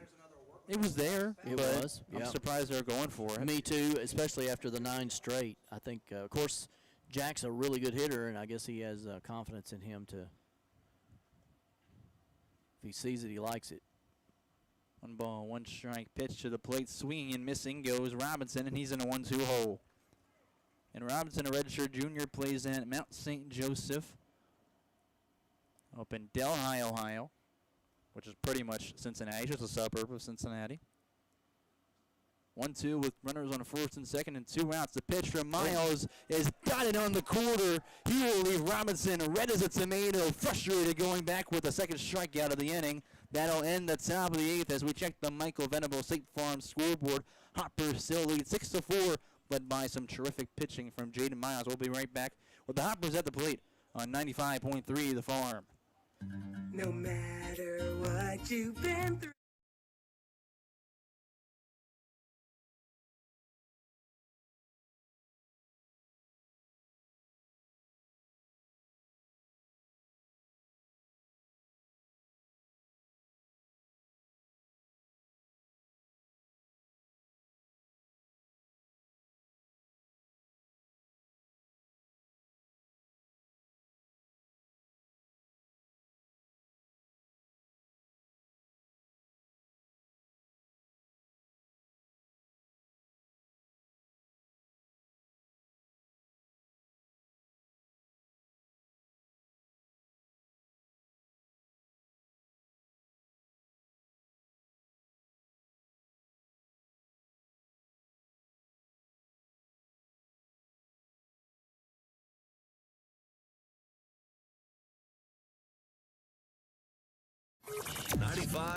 .3 The Farm. Playing country favorites for Hopkinsville, Oak Grove, and Fort Campbell. Well, back now with the bottom of the 8th inning. The Hoppers looking to add some insurance as they lead 6-4. You join us here in the Chick-fil-A broadcast booth. New pitcher on the mound for the Paducah Chiefs. It'll be number 16, Jake Morris, another Hanover pitcher that the Hoppers have faced so far this year. He will see Hayden Hunt, and then the top of the order due up for the Hoppers. Sure would like to see us get a few more runs here. I don't feel good with a 2-run lead and the Chiefs 2, 3, 4, and 5 batters coming up next inning. No, exactly not. As much as we say that the Hoppers are a comeback team, well, no lead is really safe in the Ohio Valley League, and this is a team that's very good offensively. So could make some good work. Again, number 16 on the mound. He has pitched against the Hoppers twice now. In his second outing, he faced 5 batters, didn't record a single out. He gave up 4 runs on 3 hits. In the first outing, though, he went 3 1/3, and it was no runs on 3 hits and 3 strikeouts. Hayden Hunt will not be coming up. It'll be a pinch hitter. Nick Johnson will get us started. Again, Hayden Hunt on the day was batting in the red. He was 0 for 2, but he was doing well defensively. He had a sacrifice fly, though, and had an RBI back in the second. So, but, yeah, you're right. Defensively, he's been really good. Pitch to Nick Johnson. First one's in there for a strike. And that's how we get started with Jake Morris on the mound. Nick Johnson's been a strong bat and mostly playing third base for the Hoppers. Now has an 0-1 count as Morris goes with a slider that just misses, and there's a ball. That's a pretty pitch. That was an amazing pitch from Started Johnson. out eye level and came right back in with late movement. Now set again to deliver the Nick Johnson. The 1-1 to the plate is ripped into left field and will land in front of Trey Dooley for a leadoff single. That's how you get started, Nick Johnson. Great hit there. We'll bring up the top of the order. Chance Sweeney, who's been very consistent, will get us rolling. There'll be a pinch runner. Cade Walls coming out to run in place of Nick Johnson. So he does his job, gets on. Yeah. And that's all they needed him for. That's a tough job. Sit over there all night, eat some seeds, talk to your friends, go in, get a hit, and then come out and let somebody else run for you. I mean, gosh. Well, Cade Wall standing on first. He's 6 for 7 on the base pads. Only caught stealing once. And got Chance Sweeney at the top of the order at the plate.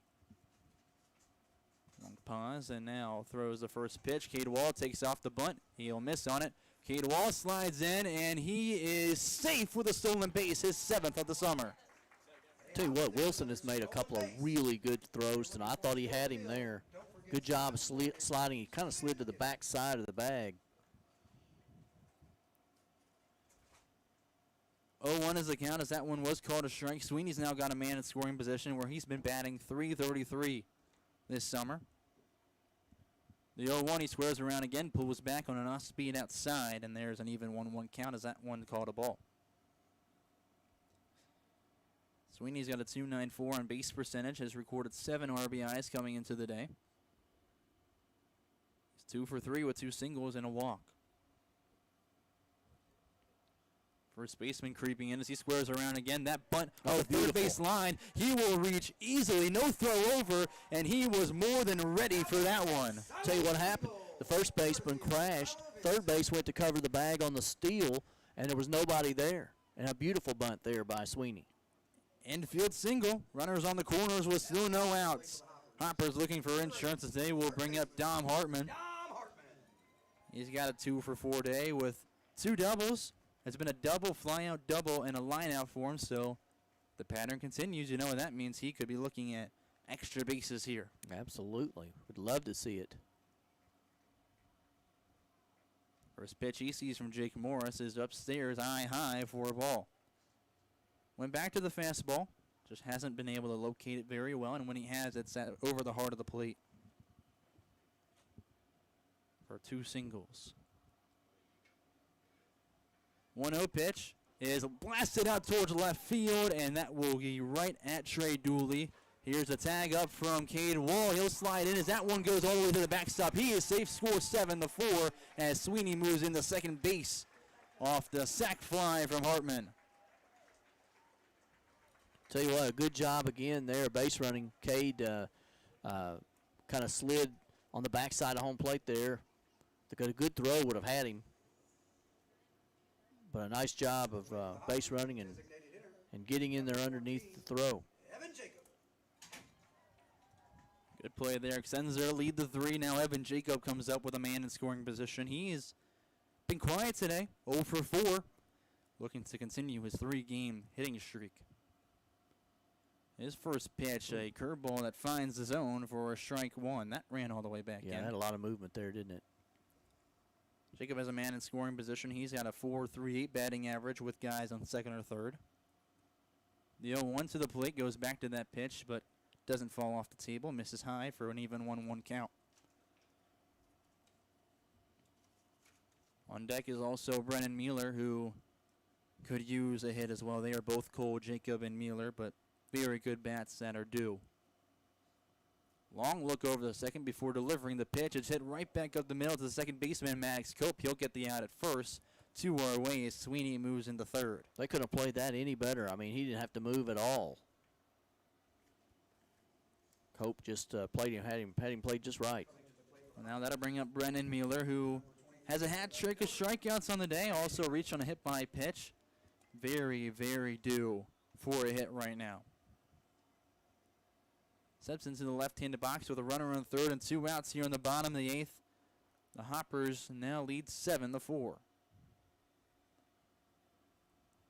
Morris looks in, fires from the stretch, and gets Mueller swinging and missing for strike 1.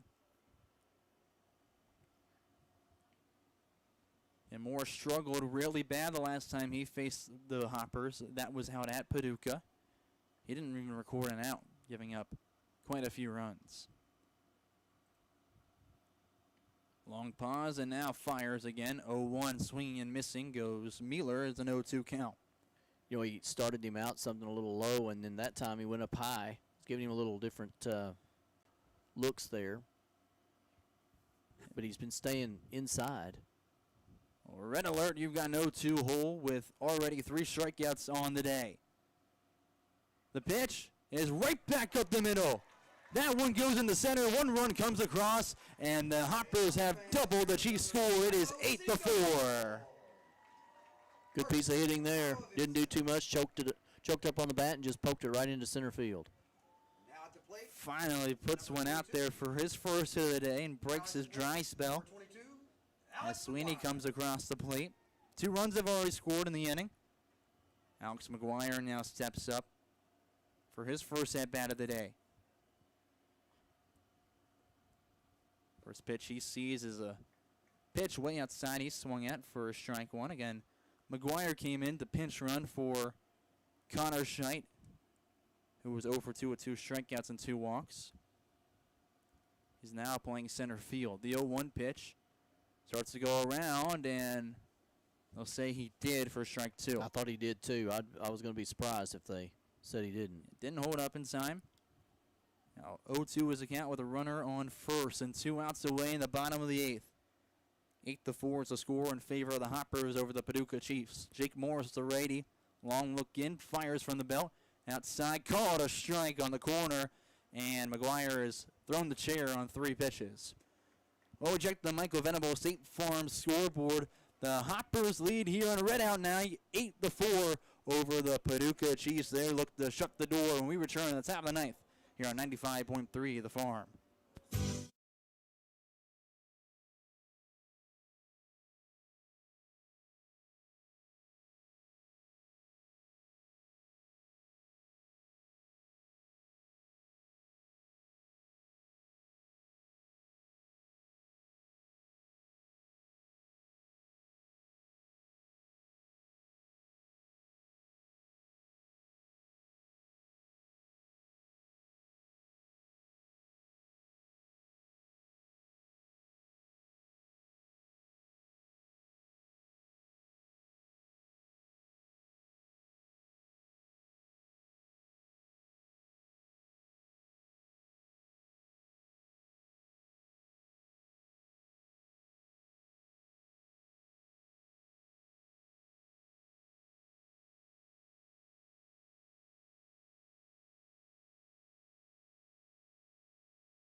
Greatest country hits of all time. WHOP HD2 Hopkinsville. 95.3 The Farm.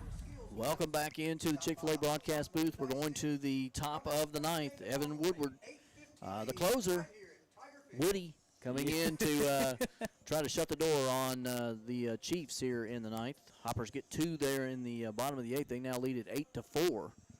And they're going to send up, the Chiefs are going to send up Javon Andrews, Brett Haas, and Andrew Dixon here in the 9th. Well, I tell you what, Woodward has been pitching really, really well lately. You talked to him before the game. You knew he kind of knew he was going to be in this situation tonight, didn't he? Yeah, he absolutely did. He knew that Chiefs were a good enough team to keep it as close as they have, and Woodward's been shut out in the closing spot. He's 1-0 on the year after he came in the 8th inning against the full count rhythm. That was his only time. He didn't enter really with a save opportunity. So they'll face Andrews tonight. And the first pitch in for a strike. Well, that ball had some mustard on it. Yes, it did. Andrews flew out his first time up, walked and scored back in the 3rd, reached on an error and scored in the 4th, and had a single back in the 7th. Another strike there right down the pipe. Woodward not messing around here.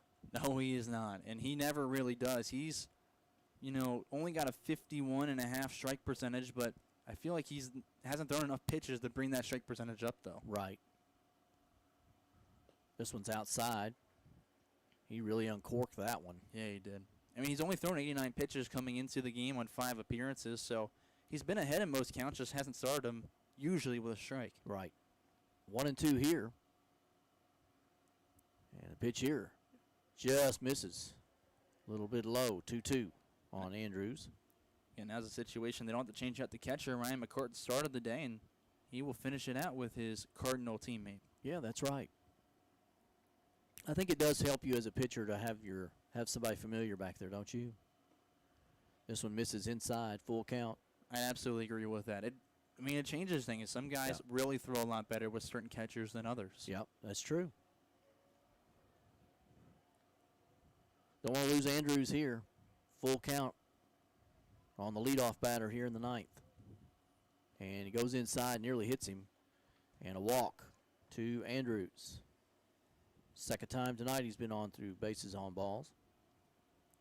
That's a tough one to lose, but Woodward on the mound, even though he's had runners on behind him in other situations, he really doesn't throw any different. He still keeps to himself, doesn't change his approach much whatsoever. Guys on don't really affect him. Right. Well, Andrews had something to say back to the Hoppers catcher, and I don't know, there's no way he thought that was being intentionally done because we don't want runners on here. This one's inside for a strike. And that'd be the most ridiculous thing I've heard of. Well, he said something too. The catcher here, McCartan, who just basically ignored him. Talking all the way up the line there. Tries to check swing. Can't hold off. Fouls a little bit of it off there to the backstop, and it's 0-2 now on Haas. I don't know, you could be feeling that red on your way down to first with a walk to lead off an inning when you're trailing. When you're down 8-4, right? Yeah, you got to take it with just be happy to be on base. Exactly. Woodward not even worried about the runner. He just fires to the plate, and this one's fouled off as well. That's the Woodward way. You're just going to attack the batter. Yeah. Should be looking for a steal here if you're Andrews. I would think so. Although McCartan has had a couple of good throws down there tonight. He's got a great arm. Yep. Picked off a guy at third a while ago. Pretty good lead. Got him on the high pitch there as Haas can't lay off, and there's one gone here in the ninth. Hey, Hopper fans, if you've had a good Hoppers time tonight, only need 2 more here to pick up their 10th win of the year. Chick-fil-A night. Be the first in the league to get the 10, obviously sitting in first place, but I mean, they've looked fantastic. Woodward has been a strong part of their success, coming in and shutting things down in a lot of those really close games they've played. So Andrew Dixon will bat here. Singled back in the first, was hit by a pitch in the third, flew out in the fourth, and struck out in the seventh. Left-handed batter. And he hits this one foul down first base, kind of harmless there. You were mentioning early Dixon, a big RBI guy for them and one of their top hitters. And Dixon was leading the team for a while on average on base percentage. He gave that up, but he has 8 RBIs coming into the day. So has collected those rapidly. 0-1 the count here. The pitch on the way. Hit hard down first, just foul. That was a screamer down there, and it stayed on the ground. Didn't come up at all, did it? No, that one going down there, I held my breath on it, honestly. Yeah. No, I did too. That, I mean, would have been way down the line. Oh, yeah. That was extra bases, and I'll guarantee you Andrews would have scored on that. Yeah, would have scored. Could have been an errant throw. Who knows what would have happened on that play. 0-2 the count now.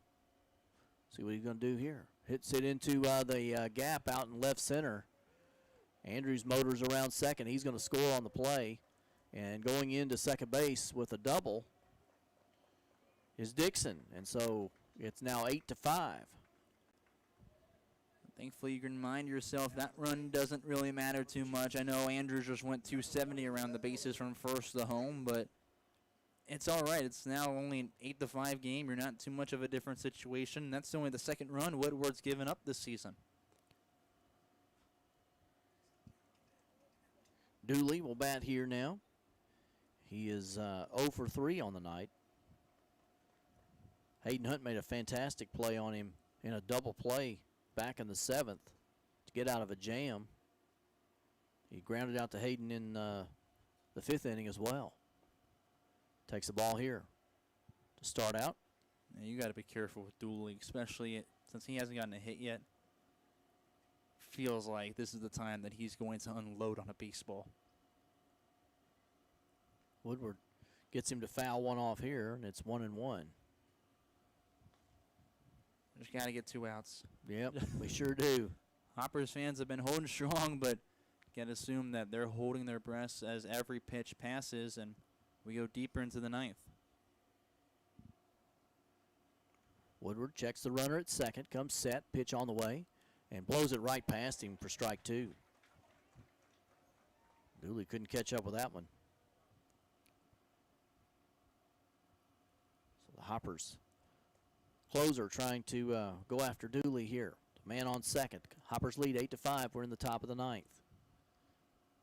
Got him on the strikeout. Just blew it past him again. So Dooley's down on strikes. There's 2 gone. The Hoppers just need 1 more. And they're going to take on Austin Wilson here. I believe. Are we going to have a hitter, aren't we? A pinch hitter, aren't we? Number 3. Number 3 up there. Yep. Going to have a pinch hitter for Wilson. Well, that'll be Carson Reed, who actually came in when Austin Wilson was hurt right. last time, so he's coming back in for him. That's right. He's a catcher from Mayfield, Kentucky. He just finished up his freshman year at Vincennes. Good school. Swing and a miss here. Woodward blows that one past him too. He's not worried about too much.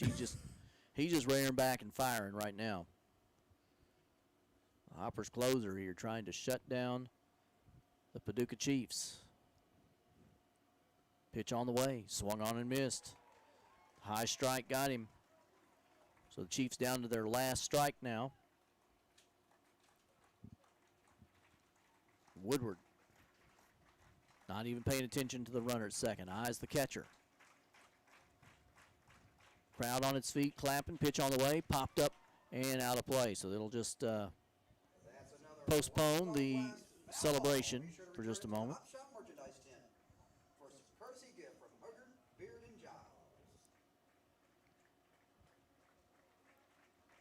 Crowd up again, clapping again. They are anticipating what's coming next. Woodward checks that runner. Now the pitch to the plate. Just misses outside. Hoppers fans wanted it. 1 ball, 2 strikes. 2 out here in the top of the 9th. Man on second. Hoppers lead 8-5. Woodward gets the signal. Pitch on the way. Got him on the strikeout, and the Hoppers win it again tonight. 8-5.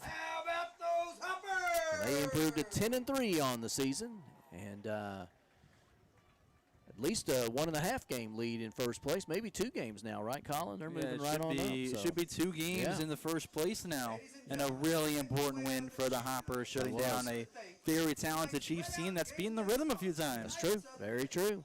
So Hoppers win tonight 8-5 as we check our Michael Venable State Farm scoreboard. We're going to come back and wrap this one up. You're listening to Hoppers Baseball on 95.3 The Farm. Looking for a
.3 The Farm, your home for country's greatest hits. Welcome back to the Chick-fil-A broadcast booth. The Hoppers a winner again tonight as they defeat the Paducah Chiefs 8-5 in a battle of the top 2 teams in the OVL. Hoppers now 10-3 on the season, and it was a fantastic game for the Hoppers tonight. As we look at our game review, it was pretty much all the scoring early on in this ball game. The Hoptown Hoppers ended up with 8 hits on 11, 8 runs on 11 hits, 2 errors. Paducah had 5 runs, 8 hits, and 2 errors. The Hoppers took a 1-0 lead in the first, and then Paducah tied it up with a run in the second. Hoptown got 2 in the second to take a 3-2 lead, or 3-1 lead. Then Paducah gets 1 in the top of the third. Paducah took the lead 4-3 with a couple of runs in the fourth, and then Hoptown with 3 runs in the fourth to take a 6-4 lead, and the score stayed that way until the 8th when the Hoppers added 2 more, and then Paducah gets a run there in the top of the ninth in the final tonight, 8-5. Big game for Chance Sweeney with he was 3 for 4 tonight for the Hoppers. Dom Hartman 2 for 4 with 3 RBIs tonight. Mueller had a hit tonight and an RBI. Also our catcher tonight. What a game for him, Ryan McCartan. They had him 2 for 2. And a couple of runs tonight, and then 1 hit for Johnson tonight. The Hoppers with 11 hits. The winning pitcher tonight is Brady Leonard. He goes 6 innings, 5 strikeouts, 1 walk. Only allowed 5 hits in that 6 innings. Good also relief pitching from Jaden Miles, who came in and pitched 2 innings. Former UHA star, had 3 strikeouts and 2 walks. Only gave up 2 hits in that. And then Woodard closes things down for the Hoppers tonight. 3 strikeouts in his 1 inning of work. So, again, the winner tonight, Leonard. Losing pitcher for Paducah tonight was, I think it's Bodenhill is what they gave the loss to, but I would have thought that it would have gone to Kern. But according to Game Changer, it's Bodenhill. So, but I don't know. I don't know how those things work in these college games are. I would have thought Kern right? as well. Yeah, I would have given it to Kern. But Time for our defensive highlight. It's brought to you by West Side Body Shop, Hopkinsville's trusted name since 1968, family owned and operated, located at 2505 Fort Campbell Boulevard. Greg Perry would be here. He's the owner there, and he would have been very, very happy to see our defensive highlight of the game, and that was former UHA star Hayden Hunt with a beautiful double play, 6-3 double play on a really important inning there. If he doesn't get that, maybe 2 runs come in, and this game would have been totally different. Yeah, so the whole game is different. Jaden Miles comes in for his first inning of work against college batting, and he's starting to, get a little shaky. There's 2 runners on with singles behind him. He's got 1 out, and who comes in to help him? It's his Blazers teammate, Hayden Hunt. With that ball was smoked up the middle. Yep. He played that ball quickly, ran, and had a lot of speed going over the second to get the first out and fired it over the first. A terrific play, was locked in on it, and it looked really advanced for a kid that just graduated high school. Absolutely. So that was in the 7th inning, and it was a key play in the ball game. So our defensive highlight by Hayden Hunt. And of course, I guess we should also say that Connor Scheidt had a nice pickup over at first base on that play too. But Westside Body Shop is the sponsor of our defensive highlight. Hopkinsville's trusted name since 1968, family owned and operated, located at 2505 Fort Campbell Boulevard. Our player of the game. Time now. Pick our player of the game, brought to you by Skyline Animal Clinic and Oak Grove Animal Hospital. They support all the area schools, athletes, and students. Skyline Animal Clinic has been your source of veterinary care for small animals and livestock since 1956. Call them today for all your pets' veterinary needs. I think we agree on this. I'll let you go ahead and give our player of the game. Yeah, player of the game's got to be the backstop. Catcher Ryan McCartan in this game. He went 2 for 2 with a single and a double, had 2 walks, a pair of runs, had a back pick over the third to get Javon Andrews out right there. He looked terrific. And not only with those plays, but also just blocking a few pitches that were in the dirt that probably saved a couple runs. And with how close the game was throughout, it could have been maybe a 1-run game going into the ninth. It could have been tied. And, of course, Woodward gave up 1 run in the 9th inning. Yep. So that could have tied things up if things got away from McCartan. Instead, he kept things right in front of him, did it fantastic defensively, and followed up with his best offensive night of the season. He came in with just 1 hit on the season and now has 2 tonight. Also reached every single time he came up to the plate. Had a fantastic day from the plate to behind it as well. Ryan McCartan, our player of the game tonight, is brought to you by Skyline Animal Clinic and Oak Grove Animal Hospital. They support all the area schools, athletes, and students. Skyline Animal Clinic has been your source of veterinary care for small animals and livestock since 1956. Call them today for your pet's veterinary needs. Well, the Hoppers are improving to 10-3 on the season. They defeated Paducah tonight. Very, very entertaining ball game tonight. Of course, tomorrow night you'll have the YouTube coverage of that game, and they'll be up at Henderson. Henderson winning again tonight, 9-2 over Madisonville. Is late in the game there. If they win, it'll be their 6th win in a row. So we're going to be playing a hot Henderson team tomorrow night up in Henderson. So the Flash winning tonight at Madisonville. And that game actually is still going on, 9-2 right now up at Henderson. Also tonight in the league, it was Fulton over full count, 8-5 in the first game of their doubleheader, and they lead 5-4 in the second game. And it's getting kind of late in that one as they're they're in the bottom of the third, but only playing 7 innings there in that doubleheader. So Fulton trying to pull off a sweep tonight. That would be over full count. Full count's lost 5 in a row. Could be 6. They're going on a skid that I could not have predicted going into this year. year. I absolutely agree. I've never seen full count have that many losses in a row. But Hoppers again win tonight 10-3 over Paducah. Join us for our next Hoppers broadcast Wednesday night when the Fulton Railroaders come to town. First pitch at 6:30. Airtime is set for 6:15 on 95.3 The Farm and 953thefarm.com. Colin, do you have anything else you want to add? There's another great win for the Hoppers. Struck right when they needed to, and some great pitching. Liked seeing Jaden Miles come out there in his first appearance. Didn't give up any runs. And then Woodward, of course, I shut the door. And I got to say, anytime he comes into a game, I feel super confident that Hoppers are going to win. I just start preparing in my head of, all right, how is it going to happen? Is he going to deliver that strikeout to end it? Is it going to be a ground ball? But he is a shutdown closer. I agree. You've seen him a lot more than me, but I'll tell you what, impressive the few times that I've seen him. He's incredible. Hops on top as they are leading the OVL now by 2 games, and they win tonight over Paducah 10-3. Join us Wednesday night as Fulton comes here. Ladies and gentlemen, if you're listening, you hadn't been out, or if you haven't been out much, come see these Hoppers play. They're a very talented ball team. Oh, yeah. First place in the OVL. They'll take on Fulton here on Wednesday. First pitch at 6:30. If you can't make it out, we'll be here 6:15 with your first pitch on 95.3 The Farm and 953thefarm.com. For Colin Carruthers, I'm Joe Wilson. Everybody have a great night.